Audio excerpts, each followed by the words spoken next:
This is Golf with Jay Delsing. A two-time All-American at UCLA. A participant in nearly 700 PGA Tour events. 7 professional wins to his credit. Over 30 years of professional golf experience. A member of the St. Louis Sports Hall of Fame. This is Golf with Jay Delsing. This is Golf with Jay Delsing on a Sunday morning, Thanksgiving weekend. With Jay Delsing, I'm Dan McLaughlin. We're coming to you from the CarShield Studios. And as always, we're presented by Daugherty Business Solutions. Our guests will include former Cardinals pitcher, current analyst for Cardinals baseball. That's Ricky Horton. Adam Betz from Family Golf and Learning Center will stop on by in studio. And the new general manager and CEO of the Missouri Athletic Club, and that's Chip Misch. He'll be in studio as well. But first of all, Jay, happy Thanksgiving. I hope your Thanksgiving went well. Danny, it's all about wearing elastic. No belts around. Wow. You ate too much, huh? Ate too much, yeah. How about you? Everybody good? Everybody's good. Ate way too much. Nice to be with everybody, and nice to be with our audience as always on a Sunday morning talking golf. I love it. I can't wait. We got a lot to cover. We got some cool guests. Ricky Horton, you've worked for years and years with him, and he's just a really fun guy. He's kind of wide open. You never know what Old Hortz is going to bring to the table. So we visit with Ricky, also Adam Betz, and Chip Misch. Now, I want to go back to just a week ago. You were inducted in the Missouri Sports Hall of Fame. You got through your speech. Barely, Danny. I was awful. It was it was a great speech, and one that was dedicated to your 4 girls. So that was amazing. It was what an honor. It was just a crazy, cool honor to have the girls all in town and to have you there and some dear friends. Bernie and Berna Federico were there, Johnny Barget and his wife Kim, and just the girls, John Worth and Carol were there, just some friends from Daugherty Business Solutions. It was just awesome, just really, really special. Boy, you got through it without crying for the most part. You were tearing up. You were welling up. I don't think so, D. I think I was blabbering and sobbing. What else was I doing? We have a buddy, Joe, that you and I heard about this bet you guys made. Let's just say we had a bet at what point in your speech would you start crying? I would have taken the under. I took the under. Did you? You're such a dog. You did. I would have with you. I would have taken it with you. Dang. I took the under, but hey, great job and well done. Thank you, and thank you for all the support and it's one of those things that you never really think about too much, and when someone comes a call and you're just blown away, humbled, and go in with a really cool class. Adam Wainwright and Barrett Jackman and Todd Light and Bernie Miklas, Kenny Wallace. There's some really great people there. So I super, super honored and humbled. Also, last Sunday, let's get into some golf. Yeah. Because you're going to get too emotional on me. Ludwig Aberg won the RSM Classic by shooting 29 under. Jay, he had 1 bogey all week. That was it. This is one of the new stars now on the PGA Tour. He has arrived. He's won. He's played in the Ryder Cup. This guy's going to be something special. Riding high, Danny, on a wave of confidence. He had a really good Ryder Cup. He's won on the DP World Tour. Now he's come over and won on the PGA Tour. How about finishing 61-61? Incredible. On a weekend. That's 122 strokes over 36 holes. What? 61 I can see because low scores are happening right and left in some tournaments. You'll see somebody just pop up a 63 or 62. It's happening more and more often, it seems like. But the thing that you hit on is to go back-to-back with 61. That's unheard of. Folks, and I don't even know how to explain this to you, but it's one thing to have that low round. It's another thing to follow it up with something similar. And what often happens is that, let's say you shoot 10 under the day before. You come out and after 4 holes, you're 1 over par. You feel like you're shooting 150. And your tendency is to put more pressure on that. And when that happens, you usually, stop making birdies. So this kid, he's obviously one hell of a talent. He was the number 1 amateur in the world for the last 2 years and had a great career at Texas A&M, I believe. Texas Tech. And so it's great to see him on the PGA Tour. I mean, we're going to hate the kid, 1 week every year in the Ryder Cup for probably the next 25 years, D. I think what happened with him is maybe a path that some other young golfers will take, which is staying in college. He stayed at Texas Tech, and that seems to have really benefited him. He's young, but it did give him a little bit of a cushion going into the PGA Tour and more experience. There's no doubt about that. His confidence was high already coming out of college. And don't forget, Danny, the NIL deals now. That's right. I mean, that's a great point. And obviously golf is not on the same stage as football, and Deion Sanders' kids are driving around Malbecs and all that other stuff. But what, even if it's $50,000 or something that you're getting from these NILs, it's a massive amount of money when you're 21 years old and hanging out in college. Well, I think what it allows you is a grace period. If you feel like you needed to jump for the money and turn pro, I can understand that. Yeah. But if you're getting a little cushion and understanding, maybe I get another year of experience. I'm working on a few aspects of my game that don't measure up to some of the great players in the game right now. I need to get better at that.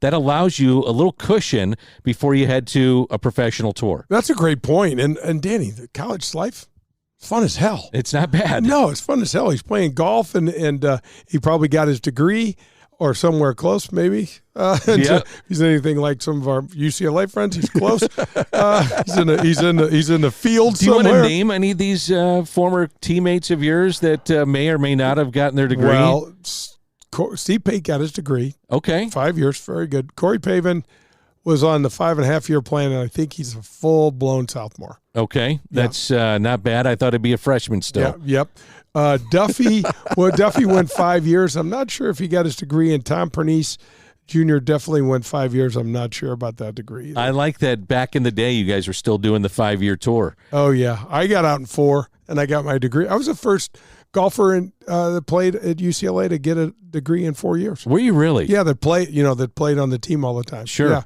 Yeah, it's pretty I didn't know interesting. that. Yeah.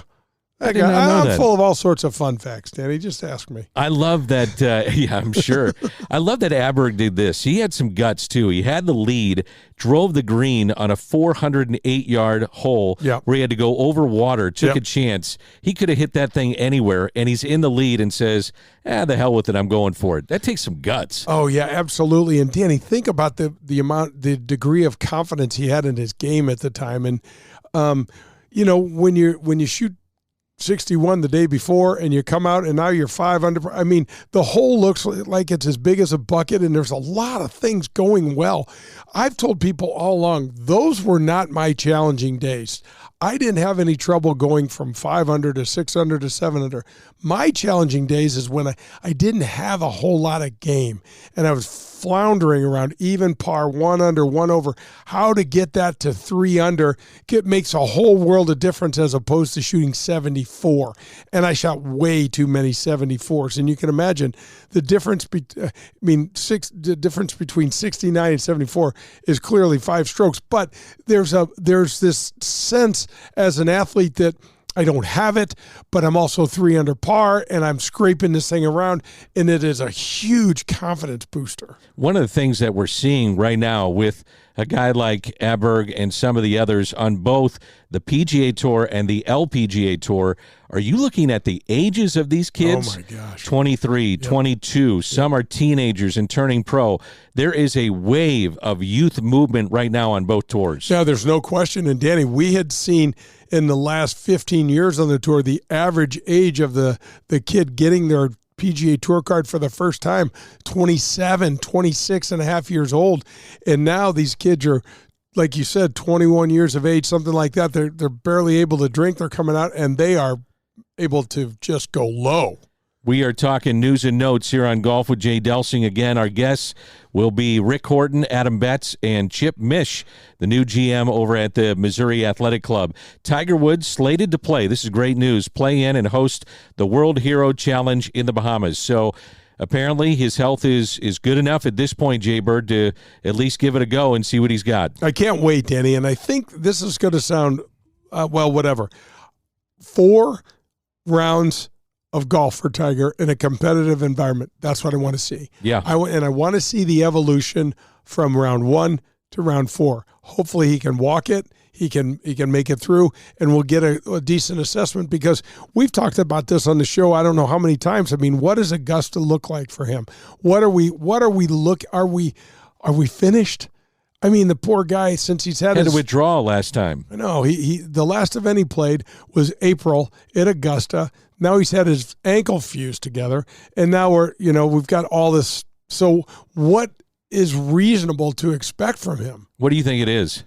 He's going to play Augusta. Well, that's the way I look at it. And he walked with his son Charlie. Yep. And he looked like he did not have a limp. I noticed that. He looked like he was walking normally, like you normally see Tiger Woods. And if that's any indication, now the question will be playing competitive golf for 4 days, right, clearly. But if it's any indication of him going in the right direction, you can check that box. It looks like he's much better. Absolutely. It'll be interesting to see his speed. Now we got to look at his footwork a little more, Danny, to see how well he's able to plant and turn, because there's so much force on that turn. Your ankles, take a beating down there. Did you see where Charlie Woods won the state title and did something that his father never did? His dad never won a state championship in golf. That's pretty cool. He shot, as a freshman on the team, he played the number 6 man. He shot 78, 74. And one of his, I think, either one or both days his scores counted. So, yeah, could you imagine having Charlie and having old Dad over there in the gallery? Hey, Dad, what do you think about this swing? He's like, it looks pretty good. I watch him with the little twirl of the club. Yeah, I watch how he walks. I watch how he finishes. It looks like a clone of Tiger Woods. 100%. It really does, doesn't it? It's crazy. Absolutely nuts. And it's almost like they practiced it. Exactly. And maybe Charlie does when his dad's not looking, but he's got plenty of tape to go off of. That's for sure. But that young man's golf swing, it's always going to be fun to watch him play in the PNC. So obviously Tiger's going to play in the Hero World and then play in the PNC, and that's pretty special as well. We know Tiger is part of the PGA Policy Board now. He has his new golf league. We're going to get in that in just a moment. But to me, for golf fans, if he plays, he becomes front and center again. It's important. His name is always going to be out there, don't get me wrong, but I think it's important to see him playing if he's going to have these two ventures just to be front and center. There's the guy that moves the needle, and there he is, Tiger Woods. No doubt. It's a great point, Danny. I mean, it's one thing to sit back in your office and put these things together and, push them off and say, hey, good luck, or to have him in his simulator league when they get that thing up and running, to play that kind of golf. But it's so much more important to have him more on just walking up and down the fairways. It's a big deal. TGL, the Simulator League, has postponed its inaugural season to early 2025. Damages to their arena construction, so it pushes it back at least 1 year. Did you see that? It almost looked like a hurricane or something blew in there. I don't exactly understand that. I know they said something had to do with a power failure, and I do know those inflatable structures that they were working on, and they can be a little dodgy, but I've never heard of them completely losing power, so that you'd think there'd be some sort of auxiliary system that would kick on to keep that thing up. But that thing looked like a tornado ripped through it. I mean, the top was torn into pieces, wasn't it? It was torn into into pieces. Yeah, there's no way they could get this thing done in probably, I think they were trying to launch this thing in maybe March or April, whatever the case may be. Yeah. I didn't, just looking at, I'm not a foreman, I'm not a construction guy. Yeah. But it just like it was torn into pieces. I couldn't see how they'd be able to play. I was actually trying to look at it, D, from that one. I know we both looked at the same picture because we sent it to one another, but I was trying to look at it and try to figure, like, what the hell happened here? It looks like someone came in with a big pair of scissors and just shredded the top of this thing. Reminds me a little bit of City SC in this way. COVID hits and they had to be pushed back a year. And that probably was beneficial for them in the fact that they could get all their ducks in a row. Yep. And when you think about this league, they can work on the television rights and how they want to make it as presentable as they can through television. And then the player schedules. Maybe you can get more commitments because guys can say, oh, I'm a year and a half away. Yeah, I'll commit to you. Yep. I think it might be a good thing. Yep. I think it speaks volumes about Tiger and Rory and how they do things. They're getting good advice. They're not going to try to jam this thing forward, Danny, and jeopardize the product. This is let's just be honest, it's risky. We don't know if this thing's going to translate to TV. We think it might. I mean, we're going to have all the right players there, but still, I mean, is it going to translate onto our screens? I mean, we know you and I are going to be watching. Yes. What's it going to look like? Are we going to be able to, is it going to feel like golf, look like golf? I don't know. I was so surprised, and I called you on this, not just text. We text hundreds of times, hundreds of times a week. But Paul Azinger is going to get replaced on NBC, and it ends 5 years as their lead analyst. Now they've lost Gary, Roger, Paul Azinger now, all within a calendar year of being the top analyst or one of the top names in golf analyzing the sport on NBC. I was a little surprised by this. I didn't see it coming. I was shocked. I text Paul and I said, what the heck happened? And he said, they made him an offer. He countered, and they said, you're done. And that was it. And then it just came out, a little later in the week that Kurt Byram, who we're going to get on the show here really soon, is going to be the lead analyst down in Hero in the Bahamas. And that I don't know, Danny, if Paul Azinger's agent is to blame. I do know that they wanted Paul to have a smaller schedule and consequently get paid less. And I don't know how that went over with his agent or not, but something happened and the thing went south fast. All right, I got to hit you with this one. Give it to me. DP World Tour Championship in Dubai last week. A Dutch professional, I'm going to mess up his name, but Joost Lucian lost 3 clubs. So he puts a ball in a tree and then tries to dislodge the ball with a club, throws it up in the tree. That gets caught. Tries again with another club. That gets caught. Tries again with a third club. That gets caught. Have you ever heard or seen anything like this? Oh, yeah. But 3 clubs? Not 3, but I can tell you this. We had this young freshman on our team at UCLA that just got pissed. And he took his driver and threw it, and it went up into a tree. And it was he was about 5'9", and I was at 6. And he looks at me. Can you help me get my club out of a tree? And first of all, I've got a lot of experience doing that. Second of all, I said to him, man, you don't throw it up in a tree higher than you can reach. You know what I mean? It's pretty obvious. Yeah, so I helped him out there. But it's, Danny, I watched that and watching him kick his bag, and then the button came on 3 or 4 times, and then watching him, he just stormed off. I think he just got so. We've all been there, too. Oh, for sure. Listen, let's be honest. There's a time when your club has earned its way into the air. It doesn't make the starting lineup, right? You got to get out of the starting lineup. Starting lineup, or it needs a little airtime. They don't make them as aerodynamic as they should. But to get Danny, I think he also threw in this video, folks, you got to check it out. He also threw a relatively big branch of the tree up to try to get it loose, and that stuck up there too. And when that happened, he had just had it. He gave his golf bag a couple of big swift kicks and he ran. I guess he just pulled out. I didn't follow up to see if he withdrew from the tournament or what he did. He finished, I think, dead, maybe second from the bottom. Yeah. Close to dead last. Yeah. I'm not sure if he withdrew, but it made me think of stories along the PGA Tour where guys hit a ball and it winds up in a lady's purse, or it winds up in somebody's pocket, or somebody is at their seat and all of a sudden just rolls right under their seat, whatever. I mean, that stuff happens all the time. All the time. You hit it on a blanket. I hit it in a woman's handbag one time in Hartford.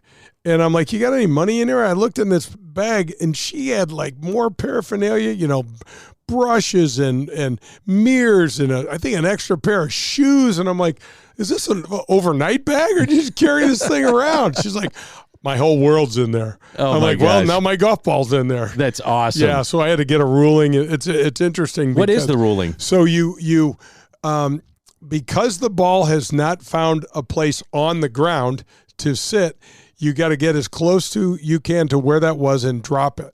Now, let's say, Danny, you hit, not that this ever happened to me, but you foul one off and it gets over and gets on the TV cables where it's like sitting half on the ground and half off, and there's these bundle of cables where there's 6 or 8 cables.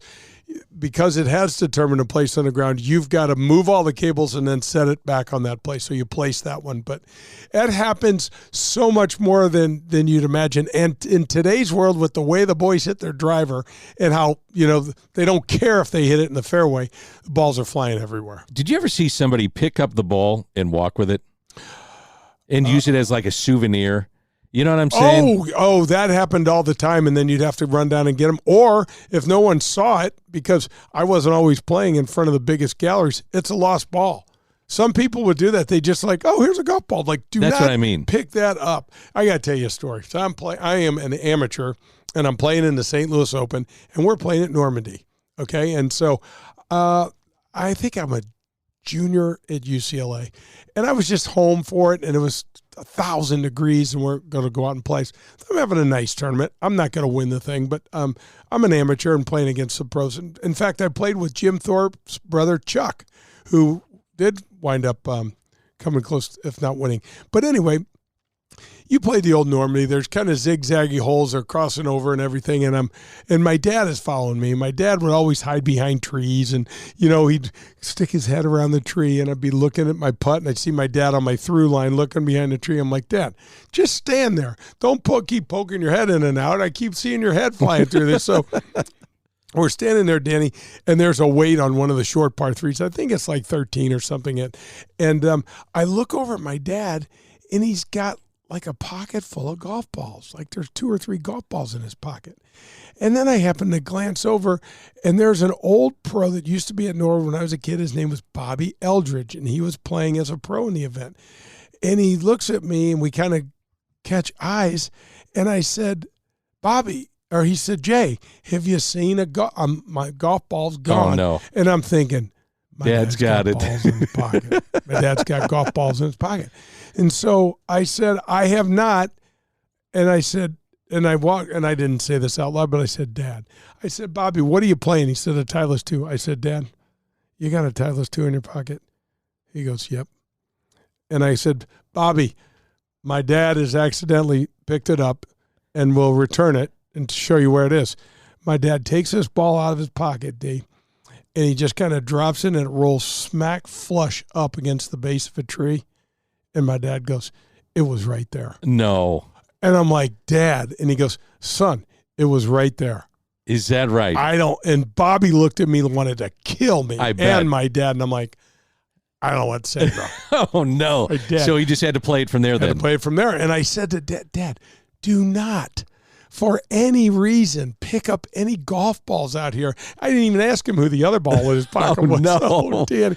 He's the chief. He didn't know what was going on. Yeah. He was a baseball player, but he was breaking sticks and nervous, sweating out there while I was playing. It was tough. I'm going to ask you about your dad later in the show, because we do have a little bit of a baseball theme on Golf with Jay Delsing, because Rick Horton will be our guest, Adam Betz from Family Golf and Learning Center. And up next, we visit with Chip Misch. He is the new general manager of the Missouri Athletic Club, and that's where we go to tip our cap. We're going to tip our cap to the Missouri Athletic Club, which has been doing great things in our community for a long, long time. Danny, the tip of the cap is brought to you by Dean Team Volkswagen of Kirkwood, 314-966-0303. That's the number of our buddy Colin Burnt. He runs that shop and does a phenomenal job. I know it says Volkswagen. He can get you any vehicle you want. Reach me at jay@jdelsinggolf.com. I'll personally introduce you to Colin. He's fantastic. The Missouri Athletic Club, Danny, the downtown clubhouse, recently celebrated 120 years of being around supporting the community. I think it was done based around the 1904 Olympics that we hosted here in St. Louis. And it is a phenomenal members club. There's not quite 3,000 members. There's 2,800 members. There's a West clubhouse that you and I go to all the time. We see our buddy Anthony Stalter in there all the time. A great workout room, a nice brunch. There's business offices. There's the pool out there in the summertime is jammed, and so there's so much to do at the MAC. So we're tipping their cap. We're welcoming Chip and his team over there, Rodney and the boys. They do a great job. So we're tipping our cap to the MAC. They're a community pillar and a great brand for us at the show to be associated with, and it's brought to you by the Dean Team Volkswagen of Kirkwood, and their number again is 314-966-0303. Chip Misch, our guest, the new GM at the Missouri Athletic Club, is coming up. Also, some emails later in the show, jay@jdelsinggolf.com. Also, if you email us, you'll be in an enter for a drawing coming up in spring. We're going to play golf with some folks. Danny, we are getting a boatload of emails. I'd say we got 35 last week. 35. It's a lot of people to choose from to play golf with us. I don't know if they're the lucky winners or we are. Depends on how you hit it. I don't know. Just play fast. That's all we ask. That's all we care about. Yeah, we'll buy you lunch, too. Just play fast. jay@jdelsinggolf.com. This is Golf with Jay Delsing. We're coming to you from the Car Shield Studios, and we're presented by Daugherty Business Solutions. Daugherty Business Solutions has been enhancing the business of our customers for the last 37 years. How do we do it? Through our expertise in technology, better use of data and analytics, artificial intelligence, and machine learning. We roll up our sleeves and collaborate. We build applications and effectively communicate with our partner clients to bring their goals and objectives to the finish line. Our award-winning Access Point program is a community game changer. With nearly 100 students in the program, mostly young African-American females are making between $55,000 and $60,000 per year right out of high school. That's right, $55,000 to $60,000 a year right after high school graduation.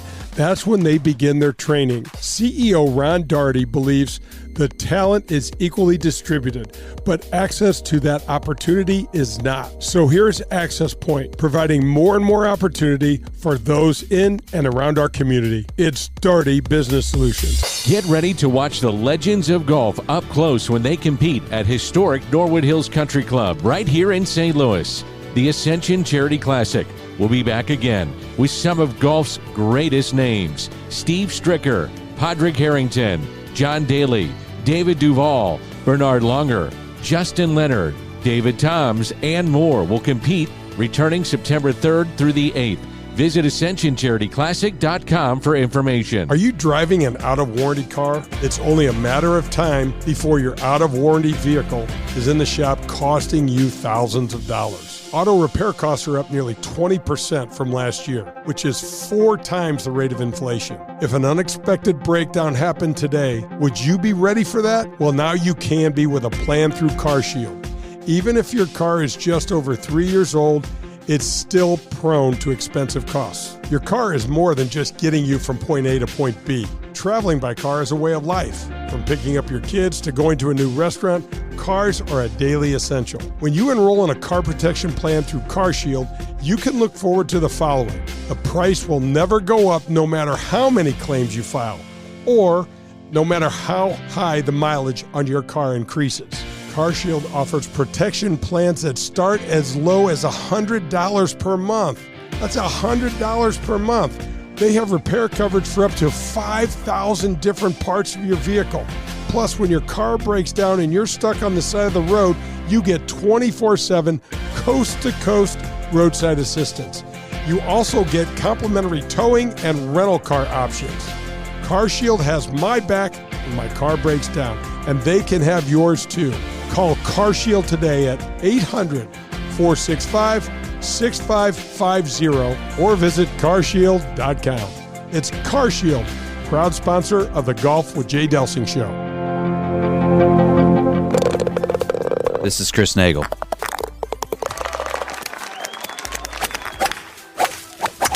And you're listening to Golf with Jay Delsing. If you're in the market for a new or used vehicle, any make or model, then you need to visit the Dean Team Volkswagen of Kirkwood. They are the official vehicle provider of the Golf with Jay Delsing show. My daughter and I both drive vehicles supplied by Colin and the Dean Team Volkswagen of Kirkwood. And the reason we have them is because we know we can trust them. They made the car buying experience painless and very easy. Their customer service is second to none. They provided my daughter with a loaner car when her Passat needed repairs. Every single step of the car buying experience was taken care of for us. You can reach Colin at 314-966-0303, and he will answer all of your questions and put your mind at ease.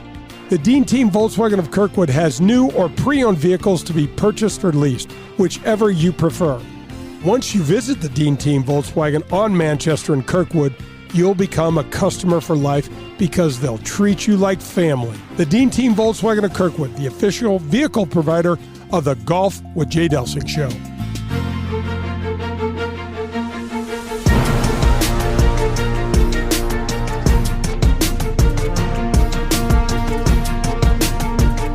This is Golf with Jay Delsing on a Sunday morning on 101 ESPN with Jay Delsing. I'm Dan McLaughlin, coming to you from the CarShield Studios, as always presented by Daugherty Business Solutions. Our guest, Chip Misch, COO and the new general manager of the Missouri Athletic Club, has made his way to St. Louis with an unbelievable resume to boot. First of all, welcome to St. Louis, and thanks for doing this. Well, gentlemen, great to be here with you today. It's certainly a privilege, and getting acclimated to St. Louis, I can't think of a better way to dive in here. This is pretty special. The term drinking out of a fire hose is probably pretty appropriate for you right now. I know that we talked a little off air, and you're just trying to kind of get your feet underneath you and start off running. Well, it was the appeal to joining the team at the MAC. I mean, having two unique clubhouses, 2,700 members, almost 500 employees, the fun never ends. And I looked at all of this as just wonderful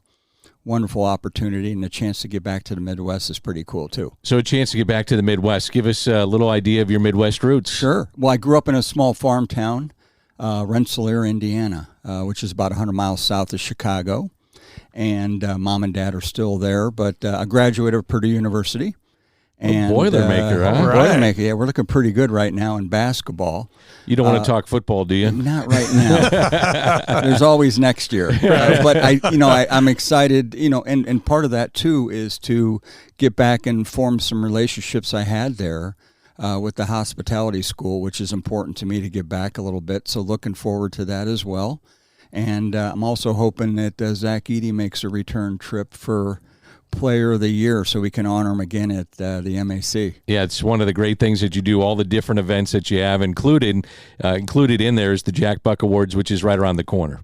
Chip, one of the things that when I take people to the downtown facility, they marvel at the architecture. That it's really almost like a piece of history that is out there for the members to enjoy. What was your response when you saw that?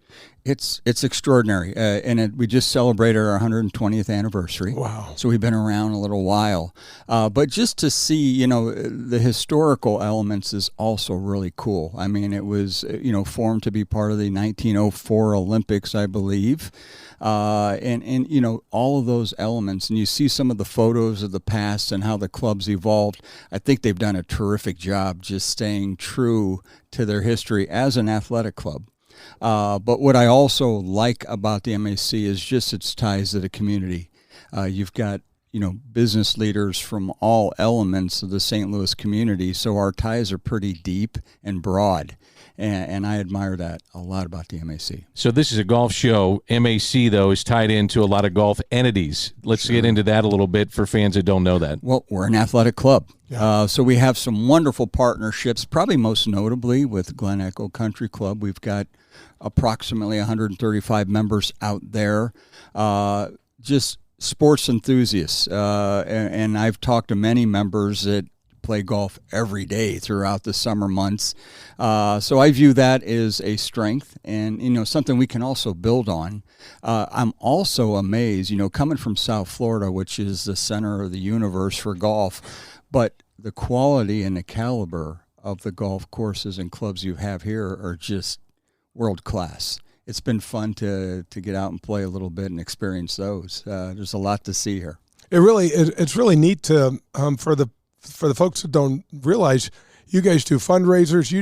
You're fully entrenched in our golf world, and you have different reciprocal relationships with, I know, Dalhousie and several other clubs, and so with the membership at the MAC, there's a lot that comes with it, especially from a golf standpoint.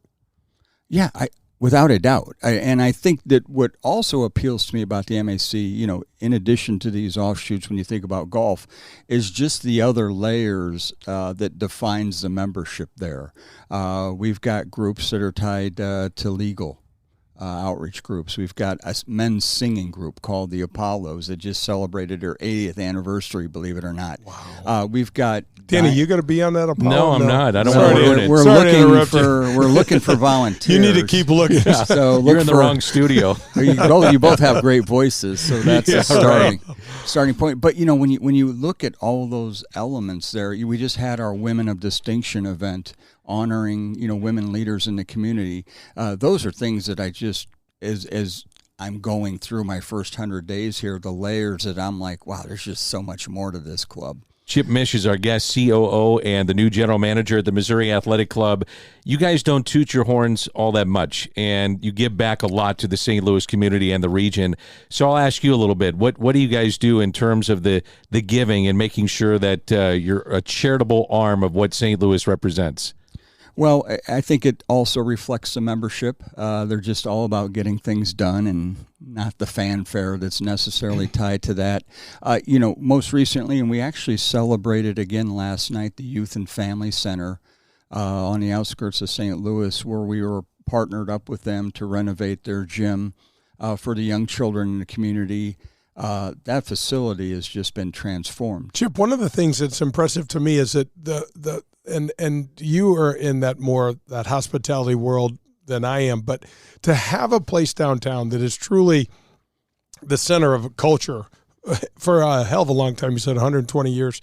But then if you go to the West County facility, Danny and I do a lot of business lunches there. The fitness facilities are awesome, but we constantly see the swimming pool is full of children, families, and there's all sorts of different functions going on. And the first couple of times you go through there, you just don't realize how many different areas there are in that West County Center and hell, half the time they're all full. Well, it's 220,000 square feet of facilities. So racquetball, basketball, tennis, it just keeps going. But you're right, it's a family club out west. Downtown kind of takes on that more traditional business type of personality to it.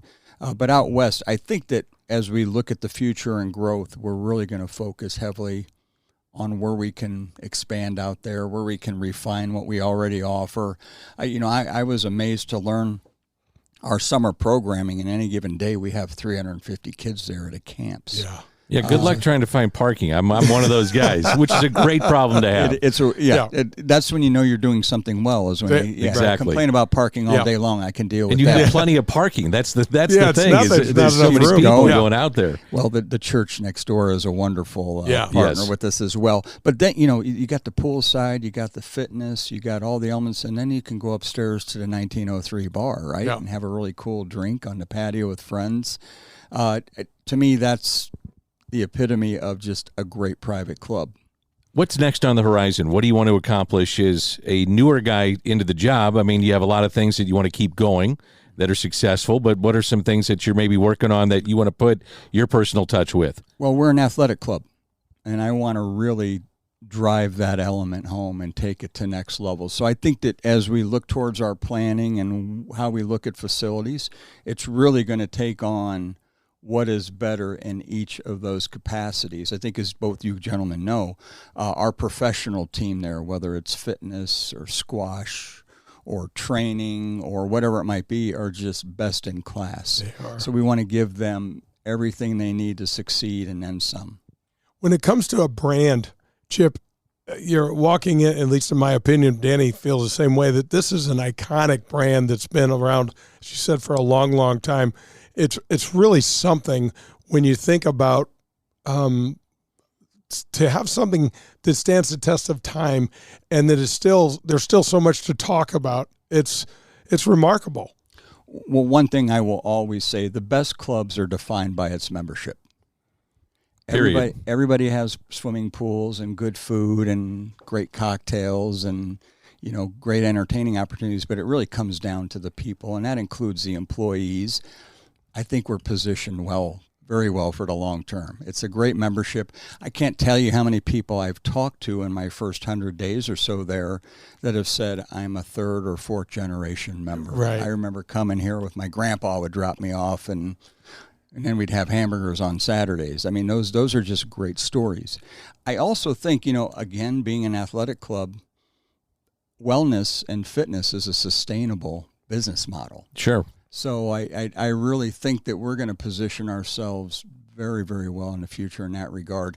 So, and I think that expands. I think what I'm sensing from the board and the membership, that if there is another golf opportunity or if there's another means to expand any of our athletic components, we're listening. We'll hear it all. So I think that's kind of cool.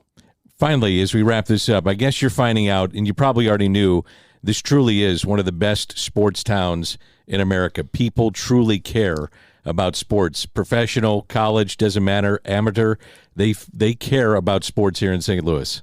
You're finding that out. It's amazing. It really is. The layers. I mean, I keep hearing about Battlehawks coming up. I mean, they're excited about Battlehawks. Hockey season's here.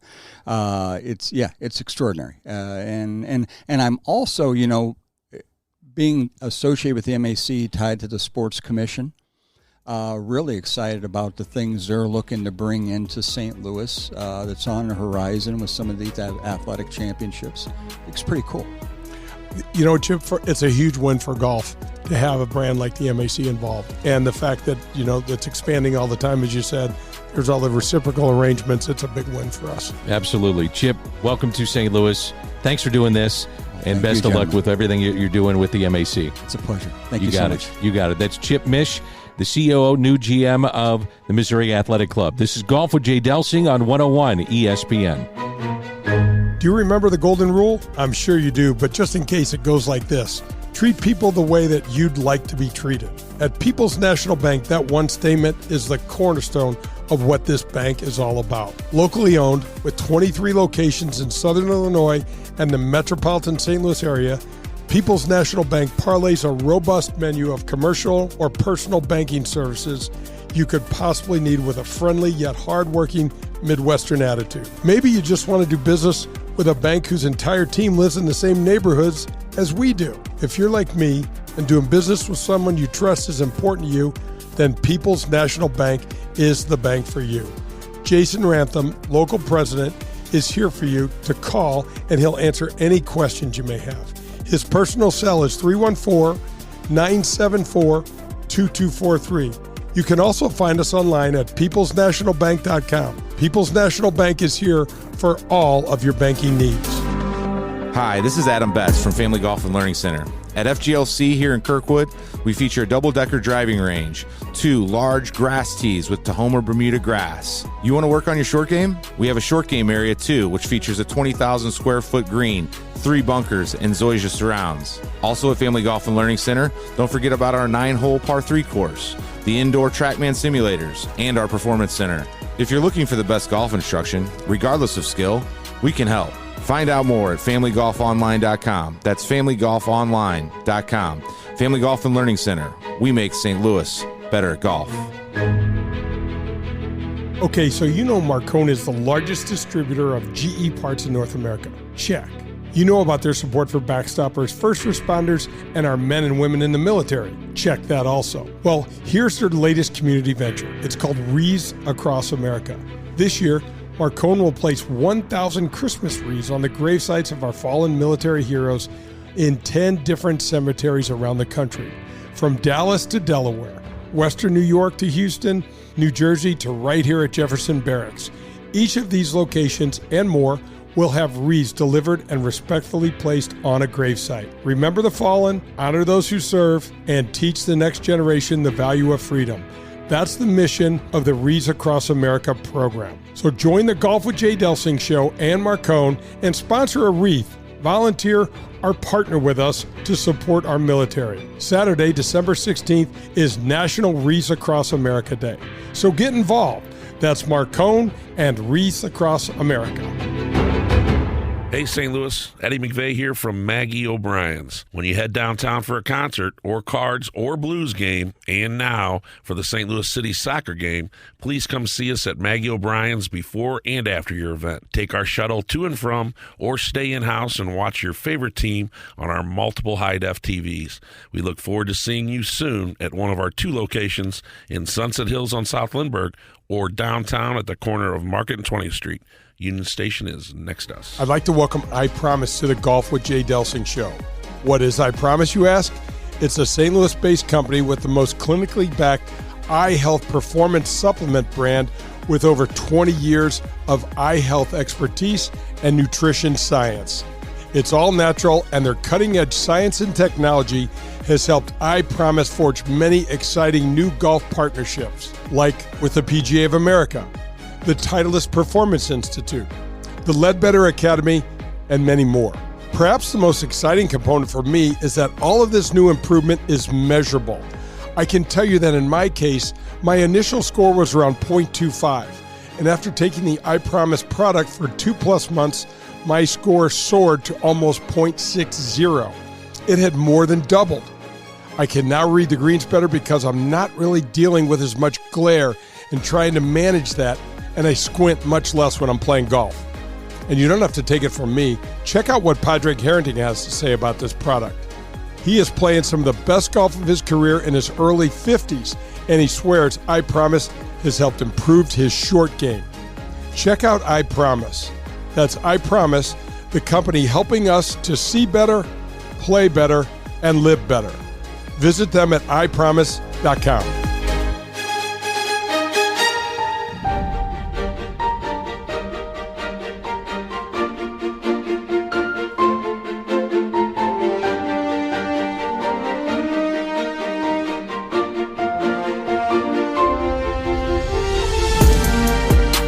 Golf with Jay Delsing on a Sunday morning rolls on, and our thanks to Chip Misch, the new GM COO of the Missouri Athletic Club, for stopping on by.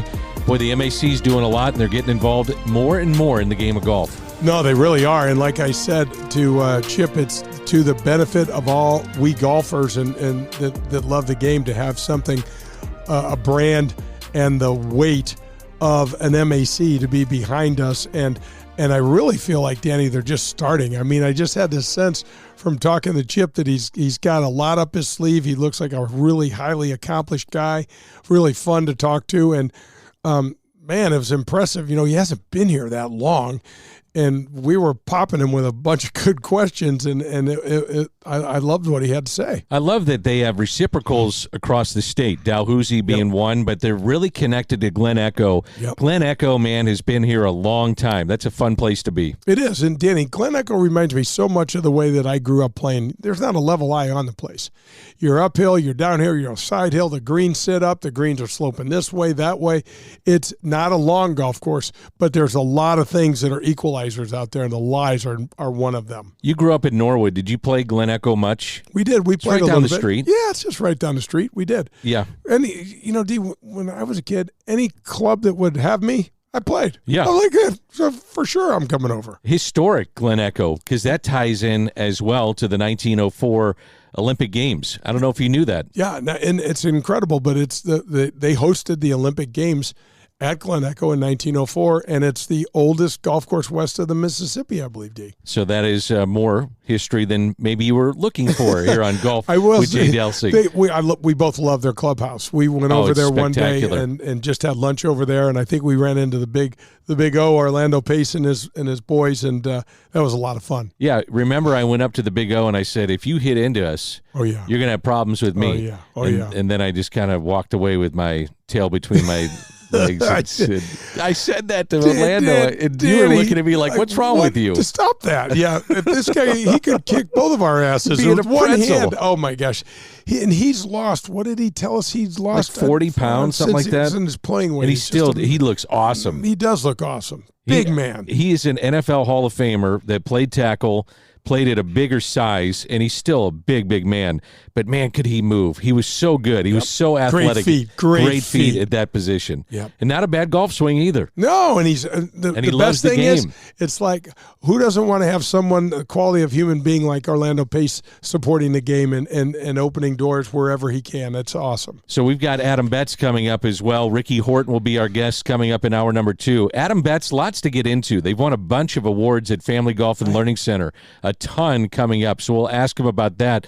But I want to get into what you do in the off season. What is your best advice for people that are out there right now? And it's starting to get cold. Thanksgiving just came and went. We've got the Christmas holiday around the corner, so the weather really is changing finally here in St. Louis, going from a fall to a winter. We'll have some decent days you can get out there, but what is the best advice for golfers during an off season? What do you do to stay as much as you can sharp in the game? Keep moving. Keep moving, man. Do not sit around. I mean, just what they have. Adam's got sim leagues going on, so that's a simulator. You can just rent the simulator per hour. You can do a training session. You can measure how far your golf, how far each club goes. You can play St. Andrews, Pebble Beach, or just pick one, but just swing and get moving. If you can't swing a golf club, or if you're used to, putting your clubs away, then stretch. And get your butt moving. Don't sit on the couch, man. Father Time sucks. He's undefeated at this thing, and he winds up whipping us. And I hear so many people tell me, well, that first month of the golf season, Danny, it just takes me. Don't do that, man. Get out there. Put it on your calendar. Go hit balls a couple days a week. The place is heated over there at Family Golf and Learning Center. You can go inside and work on your short game. There's plenty to do. When you had time off between tour stops, what did you do? If you had extended time off in an off season, which now there doesn't seem like there's any of them that have much time off, but what did you do specifically to stay sharp? We had very little off time, Danny. We would play. We'd have the team tournament and then the mixed team tournament, and those were in December. And then we'd probably get 3 weeks off before we started practicing again. But when I would take my time off and get totally away from it, I put my clubs away. I didn't even know where they were. I drove carpool with the girls. I did whatever the hell they needed to do, go up to the school and act like I knew what I was doing, and some of those parent-teacher things and stuff like that. So for me, that was more of a mental thing. Now, I worked out every day. I was at the gym every day doing cardio. I didn't start lifting weights till I was 40. Wow. I know you can't tell that. You look fantastic. I know, I'm just ripped. Not shredded. Body of a retired mailman over here. Yeah. Yeah, I'm a lot of walking shredded too. And no muscle. Leave it to me to give you trouble. Look at this guy. Oh my gosh. Between the two of us, we don't even want to talk about it. No, forget it. So, but that winter time for me was a time to refresh the battery. It's just the older I got, the traveling and then being away from the girls took a toll. It was nothing I ever imagined when I first got my card, but then all of a sudden, you've got these people at home that you love and care about, and you don't get to see them. Right. And I took my kids with me probably more than anybody. We even did a little homeschooling out on the road, Danny, and things like that. So we tried to make it work however we could. Absolutely. Coming up, we'll visit with Adam Betz from Family Golf and Learning Center. You're listening to Golf with Jay Delsing on a Sunday morning here on 101 ESPN.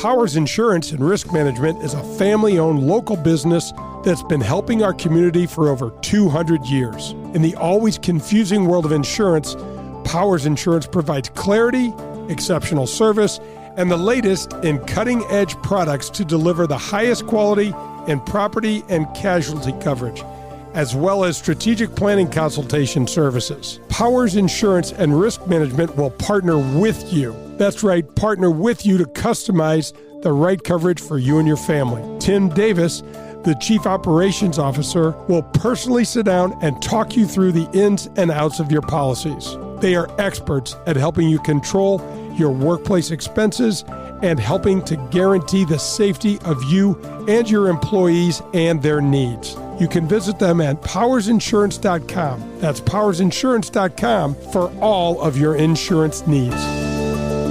For the best in Italian cuisine in St. Louis, look no further than Paul Manno's, located in Chesterfield. It's traditional Italian cooking, and their best ingredient, it's their tradition. It's cooking like Paul's grandmother used to make and like his mother still prepares today. There are no corners cut at Paul Manno's. From greeting you at the door to the pasta you'll share with your family, Paul Manno's is committed to bringing you their very best anytime you share a meal at their place. It's Paul Manno's, located in Chesterfield. Hey, this is Jay Delsing, and we golfers are always looking for ways to improve our games. For me, that means I want the very best and the very latest in equipment and in technology. The place for me is Pro-Am Golf in Brentwood. Tom DeGrand opened Pro-Am Golf Center in 1975, and ever since then, he and his family have provided St. Louis with the finest in golf equipment, instruction, and the latest in the ever-changing world of golf technology. Whether you are a scratch golfer looking to find the latest in rangefinders or a newcomer looking to find your first set of clubs, Pro-Am Golf has just what you're looking for. You say you're looking to get yourself custom fitted for a new set of clubs? You need to call TJ. He has fit me personally, and he is the best in town. If you mention my name, CJ will take 50% off the already low fitting price. So if you need anything from golf balls to a new pair of shoes or a lesson from Tom, who, by the way, has been helping St. Louisans play better golf for over 45 years, Pro-Am Golf in Brentwood is the place for you. You can also visit them at proamusa.com. That's Pro-Am Golf. You're listening to Golf with Jay Delsing. To connect with Jay, log on to jdelsinggolf.com. You'll see the latest in equipment, find the latest innovations in golf, and get tips from a PGA professional. That's jdelsinggolf.com. Redbird Heating and Cooling sponsors the Veterans Vocational Apprenticeship Program. Jed, the CEO and former Marine, will teach, mentor, and sign off on educational and mechanical work hours to help you get fully licensed while you work and get paid by the company. What a great way to launch your career as a fully licensed HVAC specialist. Visit redbirdhvac.com. That's Redbird Heating and Cooling. WXOS HD1 East St. Louis. 101 ESPN is driven by Auto Centers Nissan, home of the lifetime warranty and 30-day return. This is Golf with Jay Delsing. We're halfway home and it's time to make the turn. Let's get back to Jay and Dan.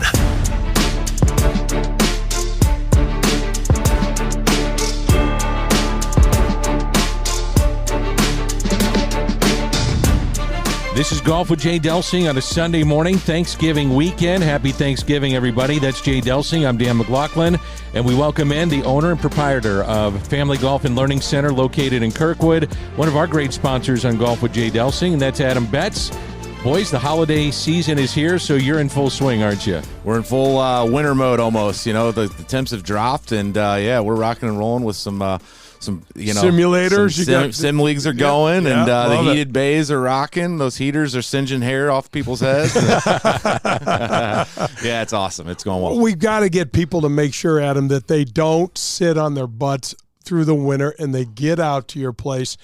There's so much to be had. You can get lessons. You get that's all there. They just need. I don't know if people. What's the reaction, Adam, when somebody walks in for the first time? It's got to be like head on a swivel. Yeah, I mean they are in awe of the facility, the simulators, the indoor practice room, Triad Bank Scoring Lab with that indoor green. They're just like, wow, we didn't even know this existed. And then we go, take a right and go to the back nine and show them the bar and grill and the terrace and the new short game green, and they're just like, wow, this is great. St. Louis needed something like this. So yeah, the feedback has been great through the first few years here. So winterizing, a lot of people are saying, okay, I put my clubs away, but that's not necessarily what you need to do. And you supply, the effort is there for people to go out and make sure they continue to work on their game. 100%. One of our main goals when we took over Family Golf and Learning Center was to make it the most winter relevant practice facility in St. Louis. As a competitive player growing up, I'd come home from the mini tours down in South Florida where I was playing year round, and I'd come home for this exact holiday, and I'd be home for Thanksgiving and Christmas, and I wouldn't have a good place to practice. Not at all. You'd hit off a rubber mat that was seeing more rubber than turf, and you'd hit a ball that went 4 different directions, the old hook slice ball on the range, and the heaters wouldn't work. So, it was important for me to make it a winter-relevant place that everybody can use throughout the winter months. Your tagline, "We make St. Louis better at golf." This is where this can make a huge difference, especially as we age, because people talk about this all the time, like what stretching, staying, but swinging. Yeah, you got to swing. Keep swinging. Stay up with your body. Set goals for the winter. I think that's the biggest thing. Hey, I'm going to make sure I go to the range at least once a week. You're going to come out of the off season better than ever, and this off season definitely sets people back a lot because there really wasn't much offering in terms of practice and staying up on your game through these months. So yeah, without a doubt, set goals for yourself, make sure that you're staying, with your goals and practicing, moving your body, rotating your trunk. Get a coach too, Get a coach. Having those eyes. Yeah. Look, it's no accident, D, that every single guy on the PGA Tour has a coach, and he doesn't go 2 feet away from him when things go sideways. Adam, you know what it's like. I love that you say that because, you look at all the teams that the Rory McIlroys and all the tour players that are out there week in, week out. I mean, they have a mental coach. They've got a trainer. They've got a swing coach. They've got a putting coach. So at Family Golf and Learning Center, our goal was to provide every resource necessary for a golfer to reach their goal and reach their potential. Trainers there for golf-specific Absolutely. moves. And that's something I think that you have to consider when you're in the winter months. Yeah, no doubt about it. Dr. Zach Cutler with Performance Chiropractic does a great job upstairs in our gym. It's a 2,500 square foot gym. We do memberships, so come on down and use the gym throughout the off season. We do monthly memberships. Zach can provide you with an assessment to tell you how your body's moving and ways to make it move better. He's a good player and a really player. good human, and it's just no accident, Adam. You can't, and look, I'm a walking example. You can't sit around and think you're even going to stay where you were. You've got to push it to try to keep. Without a doubt. And nowadays, there's so much technology and devices and so much knowledge that we all now have with how the body moves and needs to move. And so, Zach is up there helping people that are already in pain, but the biggest thing is like you want to make your body move better so that you can play longer and play your best for as long as possible. How about, by the way, I want to get into this. Enough of all this working out stuff. I need gift cards. I need to help out people at Christmas. I really do. So give me a gift card. What are some of the things you guys are doing with that? Yeah, so we're a one-stop shop for golfers. The gift card is usable for all any this working out stuff. I'm through this. Let's hit some balls and have a beer. Exactly. So the gift card's great. Anything in the golf shop, you can buy a hat, you can buy a bucket of balls, you can have a burger and a beer, or use some time on the simulators with a gift card. So it's if you've got a golfer in your family, it is the perfect holiday gift. You mentioned the simulators. You guys do sim leagues. Yeah, we do sim leagues. We're in session 1 now. We've got session 2 coming up right after the new year, and then session 2 will start in February and go into the middle of March. So there's 6-week sessions. So much fun. Oh, they're so much fun. Everybody just has a blast. We do 9-hole matches with your 4-person team. We do matches against all the other teams that are playing in that session. So you're up against a few other teams, and we play a different 9-hole format, and we've got some of the best golf courses on TrackMan. Yeah, for somebody, Adam, that doesn't know a simulator, take us through that a little bit, because it's like even if you're not techie, because I'm not super techie, but I get in front of those, I'm like, this is just so cool. It is one of the coolest things I've ever seen as a golfer. The TrackMan simulator is a superior technology that is, you're going to play a golf course, you're going to play Pebble Beach, and you're going to get a real simulation of it. I mean, the graphics are incredible. The radar is super accurate, and you're going to hit a lot of shots, and you're going to get the right feedback, and it's a pretty cool experience. Do you remember when you launched and you opened, and we came down there, and Panger and Pronger and the great Ozzie Smith, and having that closest to the whole contest and watching that? I mean, you're watching the ball. It hits the front screen, but you're watching it fly, and I think we were on the 7th at Pebble, and it's just so fun. Because there's a little razzing going around. Oh, and there's 100%. We see guys do that. Like once Sim League ends and they got a little more time, it's like, let's do a quick close to the pin contest for $5 or, for the next round. And everybody's having fun in the Sims. It's a good atmosphere. Yeah. And we do those on, let's see here, Monday, Tuesday, Thursday nights. How much do you use those simulators? Adam Betz is our guest from Family Golf and Learning Center, but how much do you use the simulators for teaching? We use them often. That in the TriBank scoring lab, we have kind of our fitting bay and our lesson bay, which is what we primarily use that for. It's a great tool. I mean, we have some of our better players go through the TrackMan Combine, which is a 60-shot ball striking test that's going to take you from your lob wedge all the way to your driver, and it's going to score you. So it's a great assessment for people to come in and do individually. I mean, come test your skills with your ball striking in the beginning of the winter. Come and use the sim once a week and watch your assessment score drop, and before you know it, you're going to be playing your best golf come April. No doubt, and we got to thank Jim Regna he's a great supporter of the game and a really good guy, and he's got this.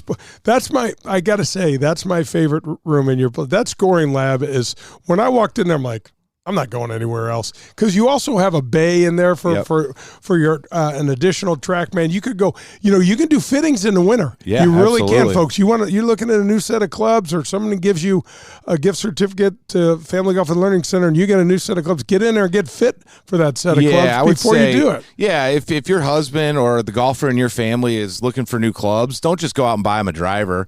Buy them a gift card for Family Golf and Learning Center and have them get fit. 100%. Yeah, and because you can buy a club with a gift card, you can pay for the fitting, you can do all that stuff. And we're actually running a fitting special right now where the fitting fee is waived. So that gift card can be used for that fitting, and it's so important. Yeah, and Danny, we talk about this all the time, about the importance of getting fitted and getting the right gear. If you're going to make this investment, like a new driver, like you said, Adam, get fit so that it's the right shaft head combination. It has to be, because there's so many different shafts nowadays. And, we were all forced to use the same shaft, and everybody had to figure it out with that one stiff shaft that Callaway offered. But now there's hundreds of them. Right. And, not to say we're going to go through 100 different shafts that you're fitting. We're going to kind of narrow it down pretty quickly for you and maybe have 1, 2, or 3. But nowadays with the driver and what you're looking for is that high launch, low spin type of shot. Well, there's a shaft head combo that's different for you, me, Danny, and for all the listeners. So you got to figure that out. So the process goes like this, Adam. You put a lady or gentleman on the TrackMan, and the numbers come out, and it gives you ranges on where to go for. It's not like, we got to look for the shaft for you. We're going to have this thing right here, and then we're going to put it in a club for you, and you're going to get to hit that damn thing right then, and you're going to go, that doesn't feel like my 7-iron. Exactly. It's really cool. TrackMan offers the optimization tool. And so if you come and use the sim by yourself, just before even doing a fitting, you can come and test your own driver out and see if the launch parameters and the spin rates and the speeds are optimal. And if they are, then guess what? I wouldn't suggest a new driver for you. But if they're not, well, then you're losing distance, and you're not reaching your potential with your driver. Your staff is awesome. I can attest to that firsthand. You guys do a hell of a job with people like me, the women,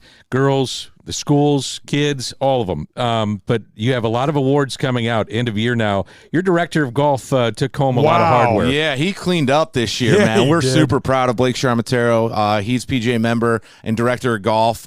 He directs a lot of our programming for junior golf, including the Junior League, the PGA Junior League, which is one of the biggest in town.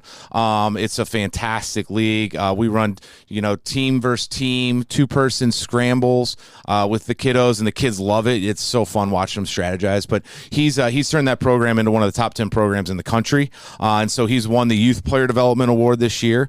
He's won the Player Development Award this year. Wow. And he's also the Gateway PGA's Teacher and Coach of the Year. Wow. We're not aware of anybody winning all 3 of those awards in 1 year. So this is a pretty monumental year for Blake Charmatero and Family Golf and Learning Center, no doubt about it. Somebody else over there won something, didn't they? Our buddy Bobby Gauss. He has been around forever. He's working at Family. He is the legend, Bobby Gauss. Yeah. Tell us a little bit about Bobby G. Well, Bobby G is, he's a one-of-a-kind type of guy, man. He is just as cool as they come. He's as calm and collected as anybody can get, and he hits the ball good. Yeah. I wouldn't say good. He hits the ball great. Yeah. And he has for many years. Yeah. I think he's played in 9 major championships, maybe 9 major championships, I believe. Wow. Don't hold me to that, BG. But he's just a legend. He plays great. Even now, he's a super senior player of the year this year. And then Rob Sidorczyk, another great player that teaches as our director of instruction. He he hits it so straight. It's almost He does maddening hit when it you play straight, with him. yeah. I told him last year, and I think I'm the one to like kind of I'm patting myself on my back here. But I told him last year, I go, man, you would play such great golf if you just got the ball pin high.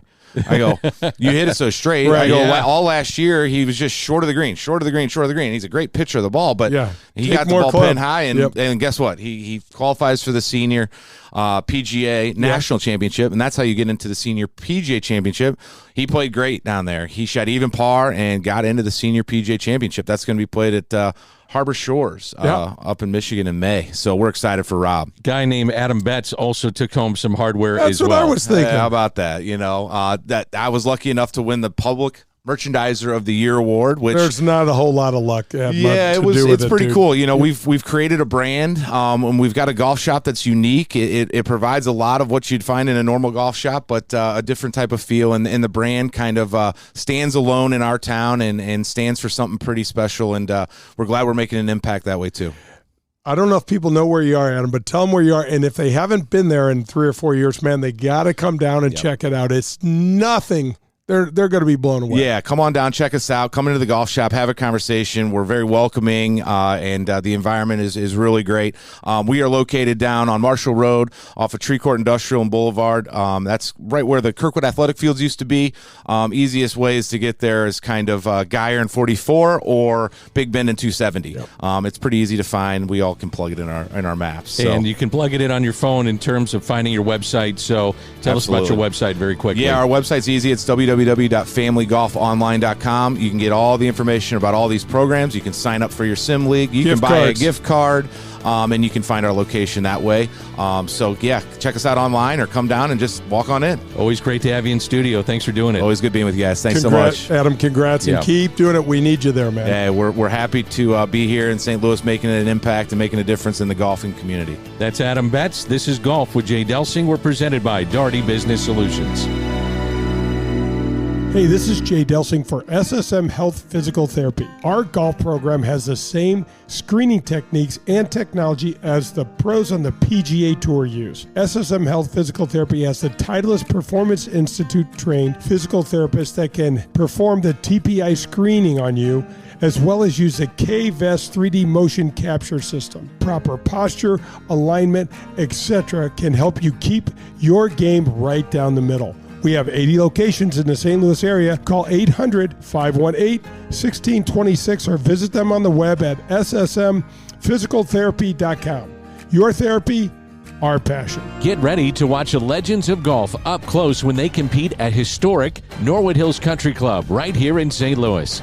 The Ascension Charity Classic will be back again with some of golf's biggest names: Steve Stricker, Padraig Harrington, John Daly, David Duval, Bernard Langer, Ernie Els, and more will return September 3rd through the 8th at Norwood Hills.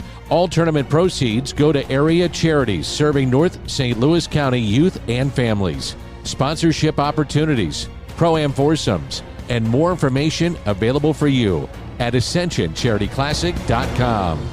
Are you driving an out-of-warranty car? It's only a matter of time before your out-of-warranty vehicle is in the shop costing you thousands of dollars. Auto repair costs are up nearly 20% from last year, which is 4 times the rate of inflation. If an unexpected breakdown happened today, would you be ready for that? Well, now you can be with a plan through CarShield. Even if your car is just over 3 years old, it's still prone to expensive costs. Your car is more than just getting you from point A to point B. Traveling by car is a way of life. From picking up your kids to going to a new restaurant, cars are a daily essential. When you enroll in a car protection plan through CarShield, you can look forward to the following. The price will never go up no matter how many claims you file, or no matter how high the mileage on your car increases. CarShield offers protection plans that start as low as $100 per month. That's $100 per month. They have repair coverage for up to 5,000 different parts of your vehicle. Plus, when your car breaks down and you're stuck on the side of the road, you get 24/7 coast-to-coast roadside assistance. You also get complimentary towing and rental car options.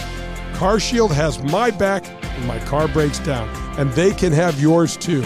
Call CarShield today at 465-6550 or visit carshield.com.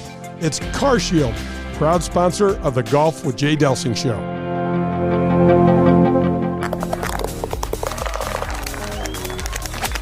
Hi, this is Nick Ragone from the Ascension Charity Classic, and you're listening to Golf with Jay Delsing.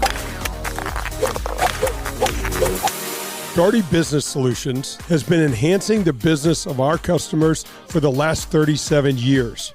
How do we do it? Through our expertise in technology, better use of data and analytics, artificial intelligence, and machine learning. We roll up our sleeves and collaborate. We build applications and effectively communicate with our partner clients to bring their goals and objectives to the finish line. Our award-winning Access Point program is a community game changer.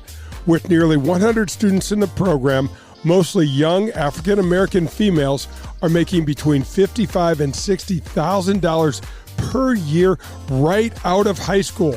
That's right, $55,000 to $60,000 a year right after high school graduation. That's when they begin their training. CEO Ron Darty believes the talent is equally distributed, but access to that opportunity is not. So here's Access Point, providing more and more opportunity for those in and around our community. It's Darty Business Solutions. Hey, St. Louis, Eddie McVeigh here from Maggie O'Brien's. When you head downtown for a concert or cards or blues game, and now for the St. Louis City soccer game, please come see us at Maggie O'Brien's before and after your event. Take our shuttle to and from or stay in-house and watch your favorite team on our multiple high-def TVs. We look forward to seeing you soon at one of our 2 locations in Sunset Hills on South Lindbergh or downtown at the corner of Market and 20th Street. Union Station is next to us.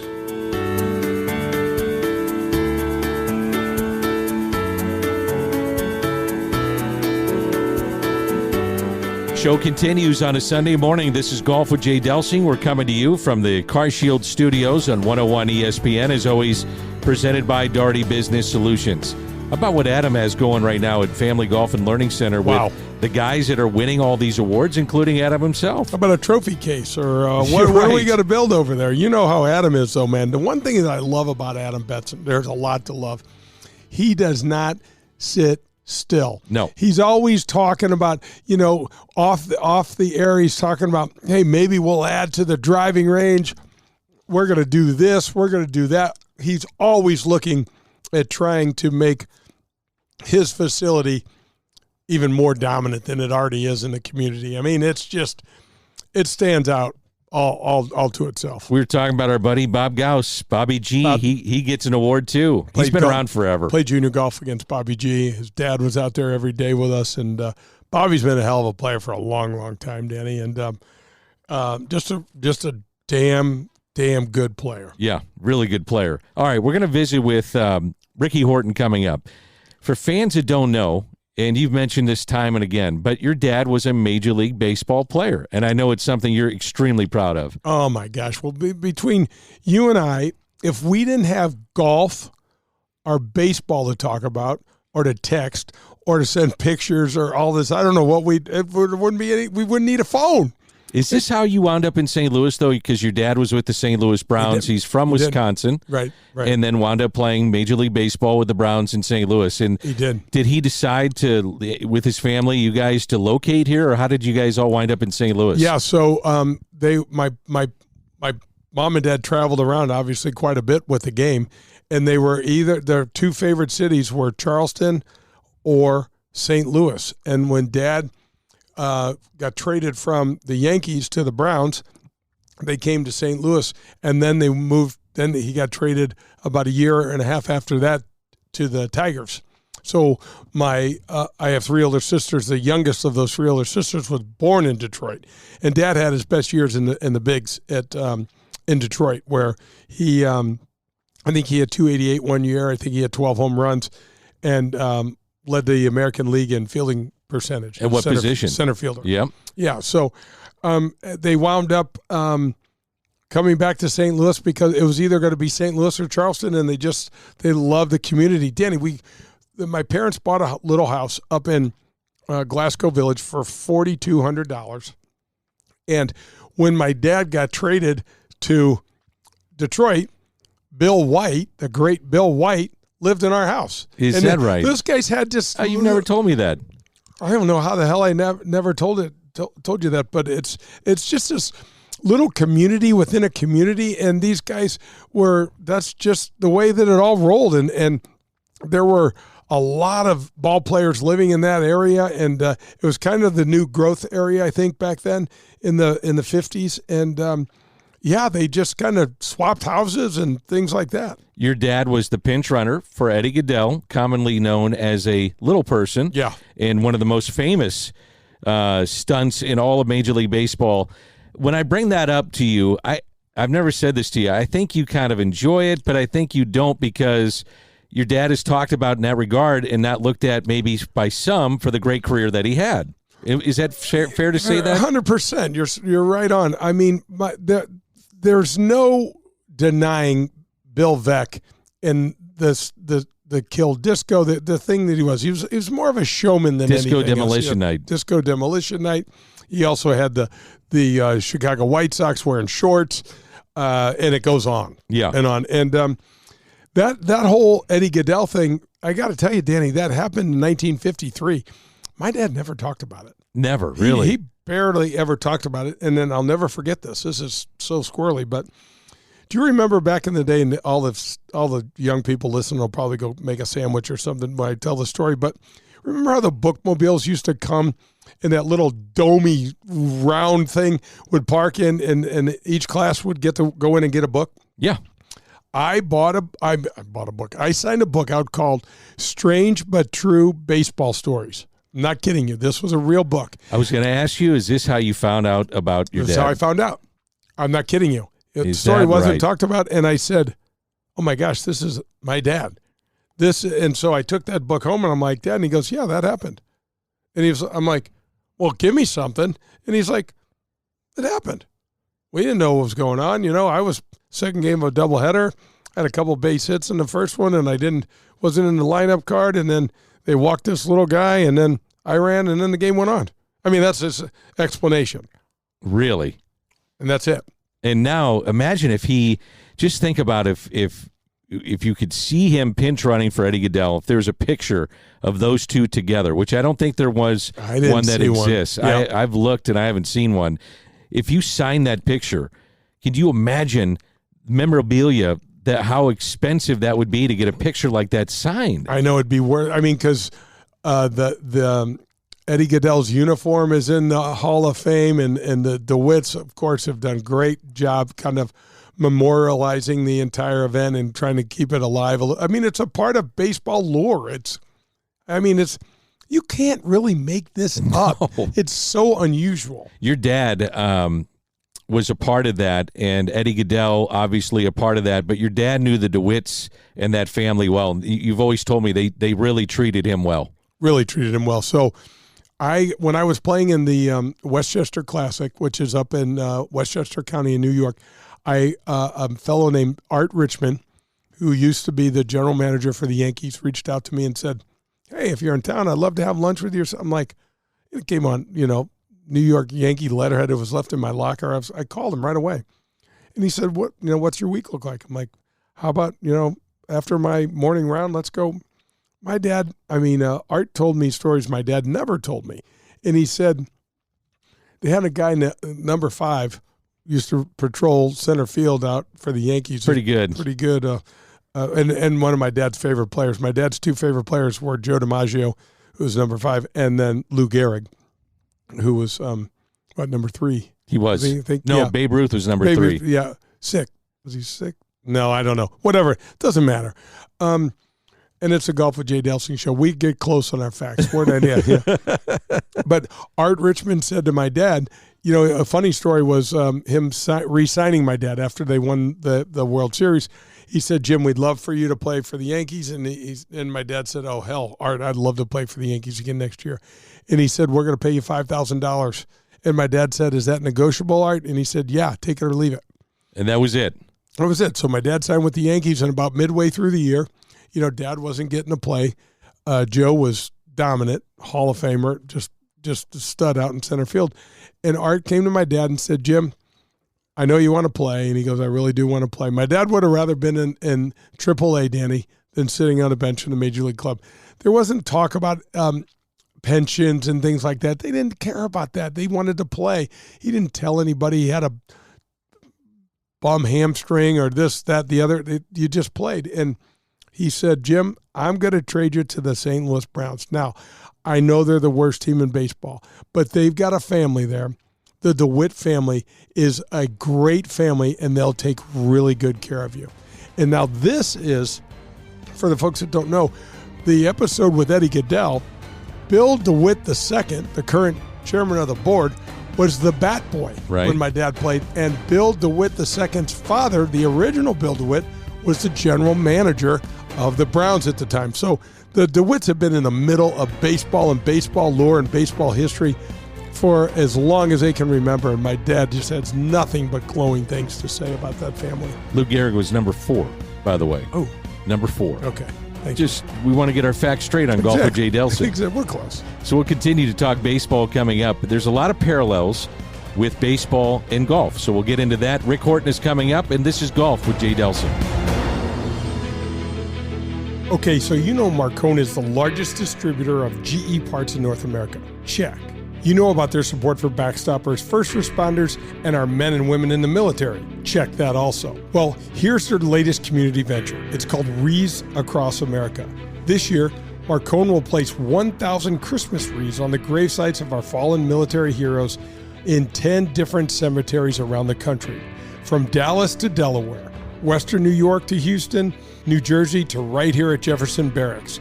Each of these locations and more will have wreaths delivered and respectfully placed on a gravesite. Remember the fallen, honor those who serve, and teach the next generation the value of freedom.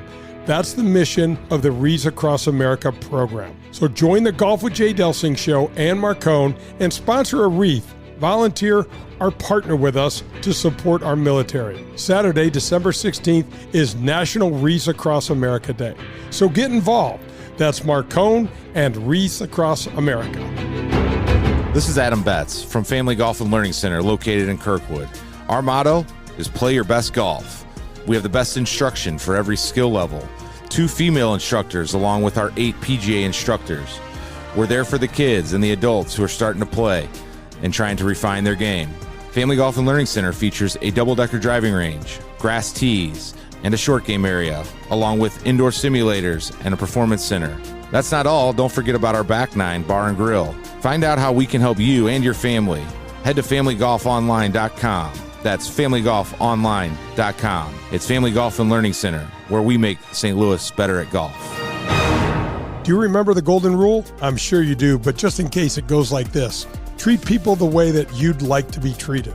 At People's National Bank, that one statement is the cornerstone of what this bank is all about. Locally owned, with 23 locations in Southern Illinois and the metropolitan St. Louis area, People's National Bank parlays a robust menu of commercial or personal banking services you could possibly need with a friendly yet hardworking Midwestern attitude. Maybe you just want to do business with a bank whose entire team lives in the same neighborhoods as we do. If you're like me and doing business with someone you trust is important to you, then People's National Bank is the bank for you.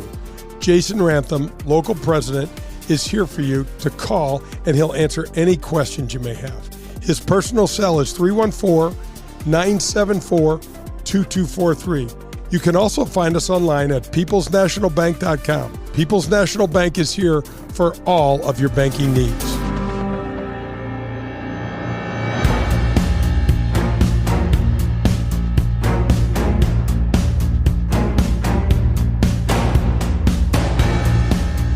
Golf with Jay Delsing on a Sunday morning on 101 ESPN, coming to you from the CarShield Studios, and we're presented by Doherty Business Solutions. That's Jay Delsing. I'm Dan McLaughlin, and kind enough to join us in studio, longtime Major League player, longtime Major League broadcaster, You know his work with the St. Louis Cardinals, does a remarkable job, and that's Rick Horton. Great to be with you, Ricky. Great to be with both of you guys. You guys have been friends for a very long time, and this is kind of a treat for me to get to be on with you guys. We keep using the word long. Yeah, no, I'm sorry. It's long. Yeah, it's long. You were neighbors. We were neighbors. Yeah, we were. We were Yeah. neighbors a lot, so I saw Jay out walking and mowing the lawn and all that. And, of course, Danny, you and I have a great history as well. So, I'm excited to be on the show. Horse, remember in our neighborhood where our dear friend Rob Ramage would decide to take his shirt off and go through this slow jog, Danny, through our neighborhood, and funny how all the wives would come out and start pulling weeds and stuff when Rammer would do that. It's interesting because you guys know I like to run too, and I would do that, take my shirt off, and everybody would lock the doors and hide the kids. So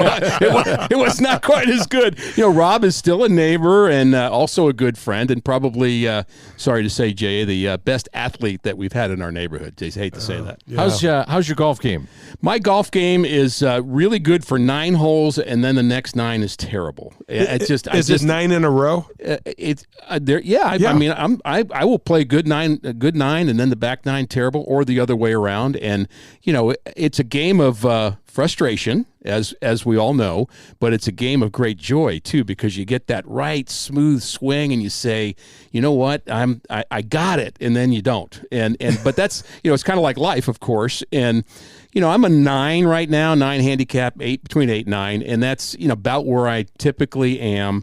But I will say I'm having as much fun golfing at my age as I've ever had in my life. So, Hort, you played in the big leagues, which obviously was your dream, but compare the two if you can, in terms of the game, from the mental side, from the physical side. Just give the folks a little snapshot. Well, that's interesting. Of course, golf can be very much a team sport too, if you're talking about playing on a college team or high school team and all that. But there's a whole lot of, you just are in your own head when you're golfing. But honestly, pitching's like that too. You're on a team, but it's really, when you're out there, it's just you doing what you're supposed to do, which is Jim what McCarver used to say that all the time. Yeah. It's mano y mano. Yeah, it's the athlete's kind of connection really is, what do I need to do better, and how do I make this pitch better? And you get so focused on that, you almost forget kind of you're on a team at that moment. And I think golfing is the same way. And honestly, I've been around a lot of people who are former baseball players who have gotten an awful lot out of turning to golf post-retirement, because it kind of scratches that itch of trying to be competitive, trying to be better, continuous improvement, dealing with failure every once in a while and getting the frustration out and moving on. That's part of it too. Yeah. It's interesting because, Danny, how many great athletes like Ricky have we had on the show where they'll say, man, golf just fills that Jones. Yeah. We like, some of them will even play in some of the celebrity tournaments or around there, or play in any sort of competition just to try to get a sense. Did you play as a youngster when you were growing up? I started playing, my first time playing golf, I was 12 years old. In fact, I skipped the finals. I went with my buddy, and we skipped finals. I was in junior high. Maybe I was 13. I was in junior high, and we were late to school. I missed my final, and I got a D because I was golfing instead of.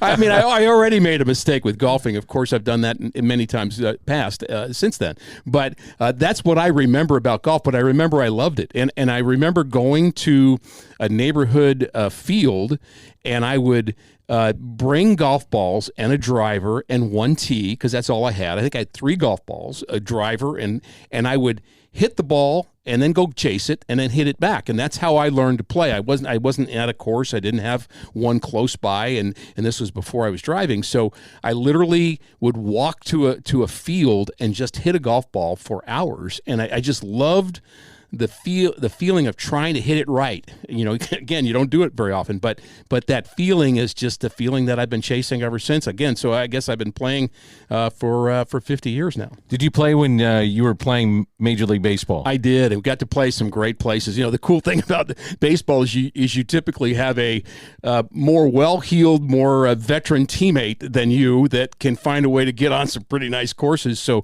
Darryl Porter got me on Oakmont for the first time as a first-year big leaguer, and I hadn't played anything approaching Oakmont. So this was... How about those greens? Yeah, so I had a a very unique experience for me at the time, but it showed me that there's another level, and it helped me understand just how hard the game is. If you're talking about playing a longer place with the church pews and all the things you're dealing with at tough courses. So again, I like the challenge. That's part of what drives me with it. I don't want it to be easy. I want to try to figure out how to do something that's hard. I think one of the things that gets us, Danny and I talk about this all the time, that makes this game so special. First of all, I call it a societal powerhouse. I love the game of baseball, of course, from my dad and things, but we're not organizing any sort of pickup games to raise money for anything. We're going to golf, and golf, the PGA Tour is this charitable churning machine that is going to donate about $300 million to charities around the country, and it's amazing that way. But when I was growing up, Rick, my dad would say, how come, and this is Jim Delsing speak, how come you crack your hips when you play golf, but when you hit a baseball, you don't? And I'm like, I don't know what you're talking about. That's interesting. I don't know what you're talking about. And when I'm trying to help someone, the first thing I ask them is, what other sports do you play? And if this man or woman says baseball or softball, I say, this is a pitch in the dirt without the step. Without the step. So you have to lead with your lower body. It's a lot like pitching too. You lead with your lower body. Danny, we talk about it all the time. The hockey players, Chris Pronger was talking about the slap shot, how you clear. For him, he's a lefty, so he clears his lead hip, which is the right, and it's interesting like that. Danny, you've probably heard me say this many times with all the times that we've golfed together. One of my favorite things to say, Jay, is it's when a clean show. Don't use that language. I'm not going to say everything I say when we're golfing. A lot of things. But I will say after I hit a shot, let's say I hit a bad shot. The next one I hit a good shot, and I will say I just made 4 adjustments. I'm not sure which one of them worked. That's my favorite thing to say, because it's like, that is what it is. You're thinking, well, is my backswing? Do I have the right plane? And I have the tendency of doing, and Danny's seen me do this a lot, and you've seen it too, Jay, when we've played. I do a lot of swaying, and it's hard for me not to do that. Either move forward in the swing too fast, and then I got to catch it just right with my hands. But it is tough for me to not do that as much as I practice. Rick Horton is our guest, longtime broadcaster, pitcher with the St. Louis Cardinals. Typically, it seems like on the road, pitchers are the ones that are going to play. Well, the athletes. And the athletes are playing. Well put, Ricky. Thank you, Danny. So the athletes, pitchers, are playing, and position players, some of them play, but I guess some of them they don't want to mess with their swings. There was an old school thought, and I remember Johnny Bench saying this when I was a kid, that baseball players shouldn't play golf, although he was a good golfer, or maybe still is a good golfer. I played with him. He's exceptional. Yeah, but the point was, it's a different swing, don't want to mess it up. It might throw me into a slump. And pitchers are like, don't care. I got a bunt, I can do that. Yeah. So that's not going to affect me. And the other thing is, pitchers, especially starting pitchers, you think about all the pitchers over the years. I think of John Smoltz and Adam Wainwright and many other guys that are really good golfers. Well, they're working one day a week. They've got other things to do, but they don't have the stress of having to compete every day. So if you're a starting pitcher especially, you've got every 5th day where you are focused, and that's it. But just one day a week. And if you're a hitter, you may be playing 6 days a week. Sure. So you have to be ready more regularly. Although I did play golf every 5th day in the minor leagues with one of the pitchers on our team, Kevin Hagan, who pitched for the Cardinals for a very short time. He had to play golf every day that he started. He wanted to play golf and then go pitch, and he felt like it got him loose. It helped him loosen up his shoulders, and for him, it kind of wore him down a little bit. He was a sinker ball guy, and he just liked to do it. So, and he also wanted to walk. So this guy got a workout before he went out and pitched every 5th. Coaching staff know that, by the way?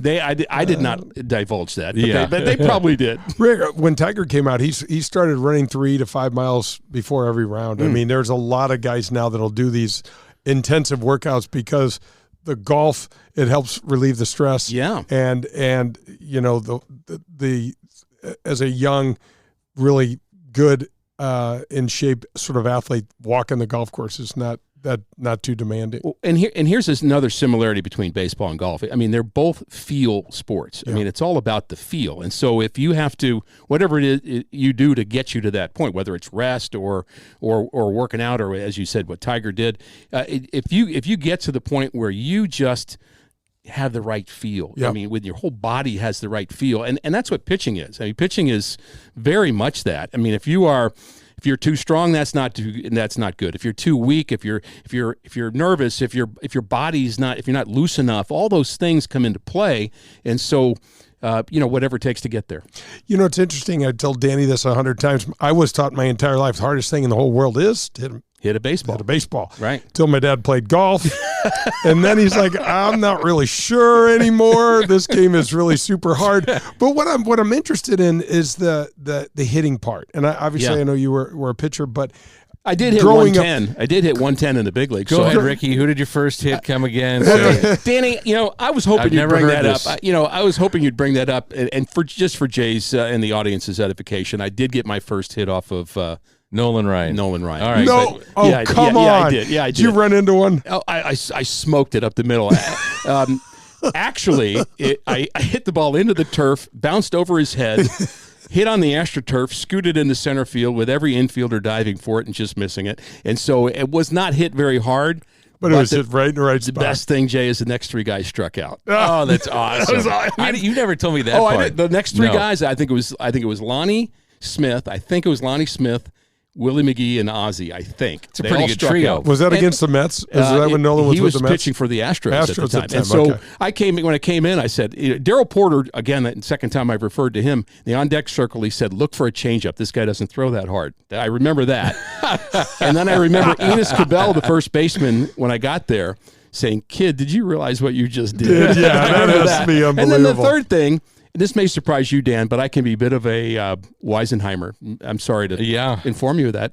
I came in, and after getting the hit, the three guys struck out. I came in and said, come on, guys, this guy's not that tough. What's the big deal? What's the big deal here? Come on, let's go. Well, one of the things that's interesting, though, is that for the guys to think that the golf swing would screw up their baseball swing, because I definitely heard that. I don't exactly get it, because the golf ball is stationary and the baseball is moving all over the place. It's very different, and they're not throwing the golf ball at you. No. I mean, you don't have to worry about ducking out of the way. I mean, you just have to worry about hitting it square, which, again, is not easy. No. And there's a lot of moving parts to get to that point. And, I think, both sports, I think there's moving parts that you try to – and pitching's that way.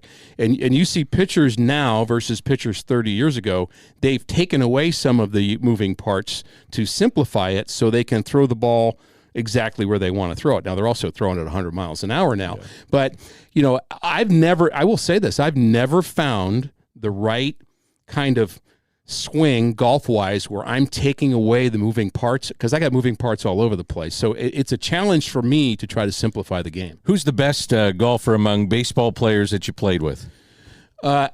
Maybe the best hands of all the people that I played with is Jose Oquendo. That's not surprising. I played with Jose. He had a secret weapon, and he could play. How about the stance, too? It was like he played baseball, the open stance. He would have a slightly open stance, and for listeners, not viewers, I'm trying to do it myself. He kind of like he had an open stance, and he was kind of crouched down like he would do. Like he's almost going to be jammed or something, and you'd expect him to hit this. I'm going to take this ball to left, and then he would just. But I think it worked for him.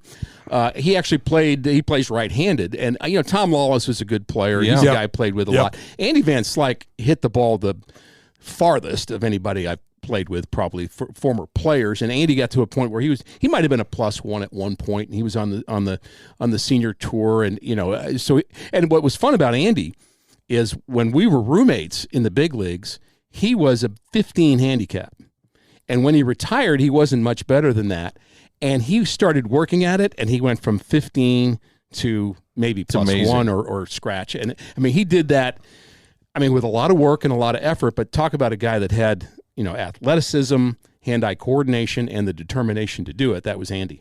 Hortz, what's really interesting is that Tiger has brought this crazy amount of power into golf. it's not dissimilar to what's happening in baseball. Right. You guys are using the Rapsodo stuff for spin rates. You're using TrackMan just like we are. And the similarities are starting to cross over. Danny and I we talk baseball as much. I like to talk baseball with Danny as much as he'll tolerate me. And it's just so, and vice versa in golf. It's so much fun, just to get your perspective. But talk a little bit about that, Hortz, because golf's it's bomb and gouge, and baseball is over the fence or strikeout. Yeah, and I think the purist of the game might have an objection to what we're talking about and say that I want it's bigger than that and it's more than that. And I really don't think that the new stuff is saying that stuff doesn't matter. They're just kind of emphasizing the fact that, hey, if you can hit the ball 350 instead of 280, I mean, why wouldn't you? I mean, and especially if you can control it. And baseball the same way. If you can hit 40 home runs, we're going to drive in more runs. But I really do think it's not an either or. Either probably in golf. Certainly in golf, because you got to putt it. You got to have good hands. And we're talking about with Okendo and certainly the real pros have. But in baseball's that way too. I mean, you can throw 100 miles an hour, but and I've seen guys do that, and I've seen games where somebody throws 100 miles an hour and they say, "Wow, he was pitching really well," and I say, "He gave up 3 runs in an inning." No, he didn't. Right. It's like, yeah, but he hit 100 and he had swing and miss stuff. It's like, well, yeah, so they're called AAA players. Right. I mean, honestly, the golf equivalent to me is the long drive guys. So I wouldn't watch a long drive competition to say, I mean, I don't care about that. I love to watch golf. I think golf does such a great job on television showing the game and the personality of the players. I just really like it. I think maybe because I know how hard it is, but I wouldn't watch a long drive competition to save my life, nor would I ever watch the home run derby. Can't stand the home run derby. Right. That's not baseball. Right. That's a carnival thing to me. So now, when I have to promote it, I say, hey, don't forget to watch the home run derby coming up in July. But you always wanted the slider and away. It's like if you're going to have that, you should have a change up down and away. Right. Derby, slider down and away. Exactly right. One of the things that's interesting is that the way the baseball game, there's other changes that I watched. I'd sit here and watch the Cardinals be down by 2 runs in the last inning, and watch the shift being, and one of our left-handed hitters hit that 2-bouncer into short right and get thrown out when the entire left side of the and so the way that I was raised, that guy wouldn't play. Yeah, right. That guy would not play on the team that my dad was managing because this is all about individuals. You don't understand. We can't hit a 2-run home run. We cannot win unless we get 2 home runs back-to-back or get a runner on base. What are you doing not hitting the ball the other way? And it's just frustrating to people. I just was taught that way. We were taught to play golf when the pin's on the left, you hit a draw, and when the pin's on the right, you hit a fade in there, and it was. Isn't that the fun of it, though? I mean, you know where the wind is, what the trees look like, and the grass, and what's the temperature. All those things come into play. I know when you're golfing, but it's the same thing with baseball, and you have to have a feel for all those things. And honestly, when I started broadcasting, one of my things I used to say, and I don't say it anymore, and I hope people don't remember that I used to say this, and now I'm going to say it again, but I would say that about designated hitters. I would say, oh, yeah, he's half a player. Yeah. And because in my mind, I think a baseball player is somebody that can run and hit and throw field and know the game and have a feel for the game. And if you're just going up there just to hit, I did not like that. I mean, so I've gotten used to it. I understand it's part of the game, and it's, I'm not sure it's been a bad thing, but I mean, to me, I love complete players. I love Tommy Edman. I love Brendan Donovan. Those are guys, they're just players to me because that's, again, what I grew up watching.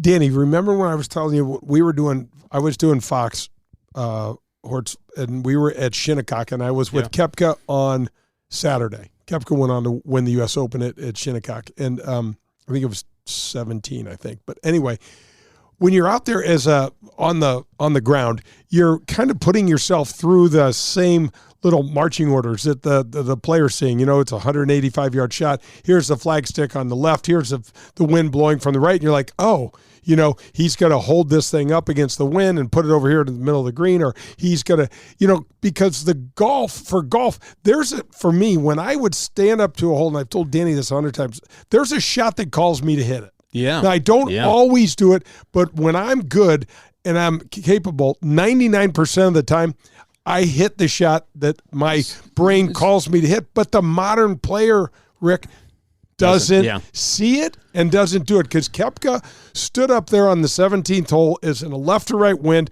with the flag stick over in the cut in the back left corner that's impossible to hit a fade to with those conditions, and sent this ball 25 yards left of the green up into the breeze, judged it perfectly, blew it over there 35 feet over to the right of the hole where he should have been. But I'm standing here thinking, this ball's in the middle of the green with a hard hook against the wind, so it straightens out and it stays right on its line. That's kind of the way we were taught. So two things come to mind when you say that. One is, one of my other favorite sayings is, hope is not a strategy. So, you can hope that the ball goes to the green, or you can hope that you hit one tight, but you have to kind of see it first and then make it happen, which is part of visualizing a shot. That's the first thing that comes to mind when you're talking about Koepka. The second thing is the one time I had a chance to go to watch the Masters, and I'm so grateful. I had a friend take me, and it was such a wonderful experience. It was so cool, and one of the days I just followed Tiger all the way around, and on number one he had a shot where it called for a bit of a, I'm sure he was using a pitching wedge or maybe even a 7-iron. He was close to the green, but he wanted to kind of hit it into the side of the green on the right side of the green at number one, and bump it up. So I watched him, and I saw his eyes, and I saw him with his hand, essentially. Again, I'm saying this with words, but showing at you with my gesturing hand. How high he wanted it. Boom, boom, boom. Yeah. He was like, boom, boom, boom. And so he got up there and he hit it into the side, boom, one more time, boom, and then it stopped right next to the pin. I thought, man, that guy saw that shot and then was able to do it. It was so cool to watch. Who's your favorite golf player to watch? I still have to say, Tiger's still my favorite guy. He's just magnetic to me. Same in this room, man. Yeah, we love him. I do like... I do like watching left-handers play. I still, as you guys know, I play left-handed even though I putt right-handed, which means I can't putt left-handed. But I do. Can't putt right-handed either. That was supposed to be between you and me, Dan. Sorry, I can't putt right-handed either. I'm right-handed. I like watching Harmon, and I like watching Mickelson, of course. I do like watching the lefties because it's just There's a kid coming up that Akshay Bhatia.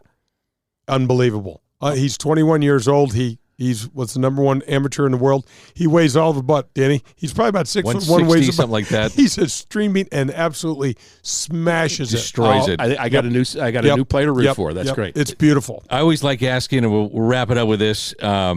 Give me a foursome that you love to be in, and it could be dead or alive, because you're a cerebral guy. And it could be a political figure, it could be somebody from way back when, it could be somebody now. But give me a foursome that Rick Horton would like to play with. I'd like to play golf with Babe Ruth. That'd be a good one. Bobby Jones. That'd be a great one. It could be more than the foursome, too. No, we only got two carts, so and I'm sure there'll be a lot of beer in the back of Babe Ruth's cart. I was going to say, and hot dogs. Well, we're going to have fun, okay? How could he hit a golf ball? Yeah. How far would he hit it? And I'd have a lot of questions for him. Think about the stories. Oh my goodness! Think about the stories. But Bobby Jones too. Just thinking about that. So, just thinking about the beginnings of golf, all that stuff. Tiger wouldn't be bad to put in there. I'd have to throw Tiger in. Thank you for. I was struggling for it, but just to watch him compete and see him compete. That's my foursome: Babe Ruth, Tiger Woods, and Bobby Jones. Not too shabby. No, that's a great. They'd have to all give me a lot of. Maybe not Babe Ruth. I don't know. Maybe you could beat him. I might be. Maybe he might not be able to hit out of his shadow. You don't know that. I see Babe like a little Happy Gilmore-ish. He'd have a little bit of everything in there. I can see that. Hey, you're the best. Thanks for coming in. We certainly appreciate it. Love you guys. Appreciate it. Love you too. That's Rick Horton. This is Golf with Jay Delsing. We're presented by Daugherty Business Solutions. Hey, this is Jay Delsing, and we golfers are always looking for ways to improve our games. For me, that means I want the very best and the very latest in equipment and in technology. The place for me is Pro-Am Golf in Brentwood. Tom DeGrand opened Pro-Am Golf Center in 1975, and ever since then, he and his family have provided St. Louis with the finest in golf equipment, instruction, and the latest in the ever-changing world of golf technology. Whether you are a scratch golfer looking to find the latest in rangefinders or a newcomer looking to find your first set of clubs, Pro-Am Golf has just what you're looking for. You say you're looking to get yourself custom fitted for a new set of clubs? You need to call TJ. He has fit me personally, and he is the best in town. If you mention my name, CJ will take 50% off the already low fitting price. So if you need anything from golf balls to a new pair of shoes or a lesson from Tom, who, by the way, has been helping St. Louisans play better golf for over 45 years, Pro-Am Golf in Brentwood is the place for you. You can also visit them at proamusa.com. That's Pro-Am Golf. For the best in Italian cuisine in St. Louis, look no further than Paul Manno's, located in Chesterfield. It's traditional Italian cooking, and their best ingredient, it's their tradition. It's cooking like Paul's grandmother used to make and like his mother still prepares today. There are no corners cut at Paul Manno's. From greeting you at the door to the pasta you'll share with your family, Paul Manno's is committed to bringing you their very best anytime you share a meal at their place. It's Paul Manno's, located in Chesterfield. I want to welcome Redbird Heating and Cooling to the Golf with Jay Delsing show. You can reach them at 314-320-9507 or on the website redbirdhvac.com. CEOs Jed Dickinson and Jerry Pearson run the area's most responsive and dedicated heating and cooling company that's been conscientiously supporting the St. Louis area for the last decade. Just last month, when my air conditioner stopped working, Jed and his team were at my home at 7 a.m. to replace one unit and then repair the other. Your money, like it's our money, was Jed's statement to me, and the repairs for Unit 2 was less than $200. If you want to work with a family-owned business that you can trust, then call 314-320-9507 or visit them at redbirdhvac.com. That's redbirdhvac.com. Family Golf and Learning Center. No matter your age or skill level, Family Golf and Learning Center, located in Kirkwood, has something for you. They've got it all: PGA and LPGA instruction, double-decker driving range, par 3 golf course, TrackMan simulators, a large short game green designed to help you with all your shots around the green, bunkers, rough, and Zoysia fairway pitching. And now open the Tahoma Bermuda Grass Tees, the best turf to hit from in St. Louis. It's all at Family Golf and Learning Center. To schedule a lesson or to find out more, visit FamilyGolfOnline.com. That's FamilyGolfOnline.com. Family Golf and Learning Center. We make St. Louis better at golf.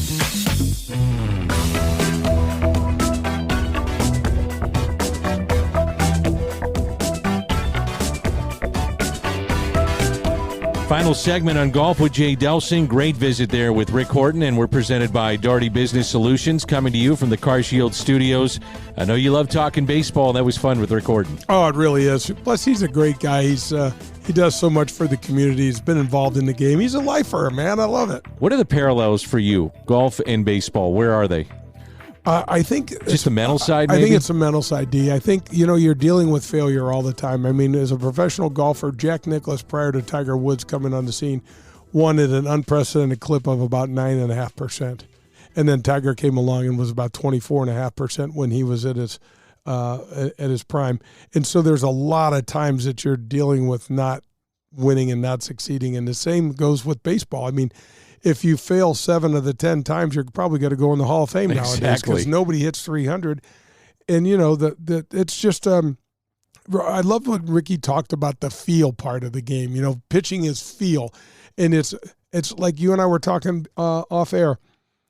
My dad told me this just almost like verbatim as it came out of your mouth, that if it's straight, it's going to get hit hard. And he said, son, these professional hitters will time a jet plane if it's straight. You got to have a wrinkle in it, and it's cool.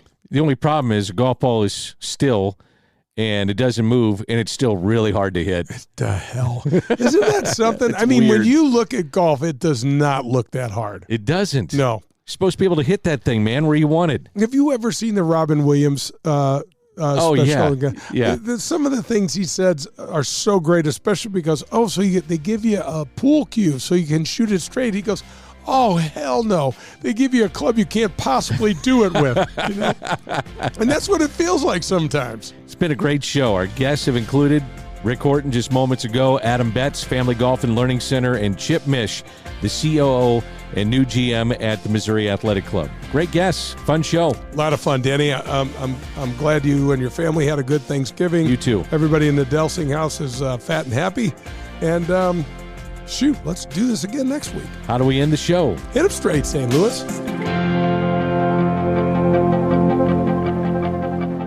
Are you driving an out-of-warranty car? It's only a matter of time before your out-of-warranty vehicle is in the shop costing you thousands of dollars. Auto repair costs are up nearly 20% from last year, which is 4 times the rate of inflation. If an unexpected breakdown happened today, would you be ready for that? Well, now you can be with a plan through CarShield.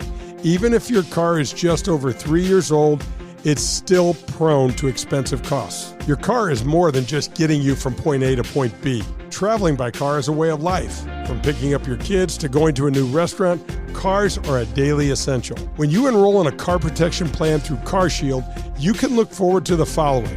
The price will never go up no matter how many claims you file, or no matter how high the mileage on your car increases. CarShield offers protection plans that start as low as $100 per month. That's $100 per month. They have repair coverage for up to 5,000 different parts of your vehicle. Plus, when your car breaks down and you're stuck on the side of the road, you get 24/7 coast-to-coast roadside assistance. You also get complimentary towing and rental car options. CarShield has my back when my car breaks down, and they can have yours too. Call CarShield today at 800-465-6550 or visit carshield.com. It's CarShield, proud sponsor of the Golf with Jay Delsing show. WXOS HD1 East St. Louis 101 ESPN is driven by Auto Centers Nissan, home of the lifetime warranty and 30-day return.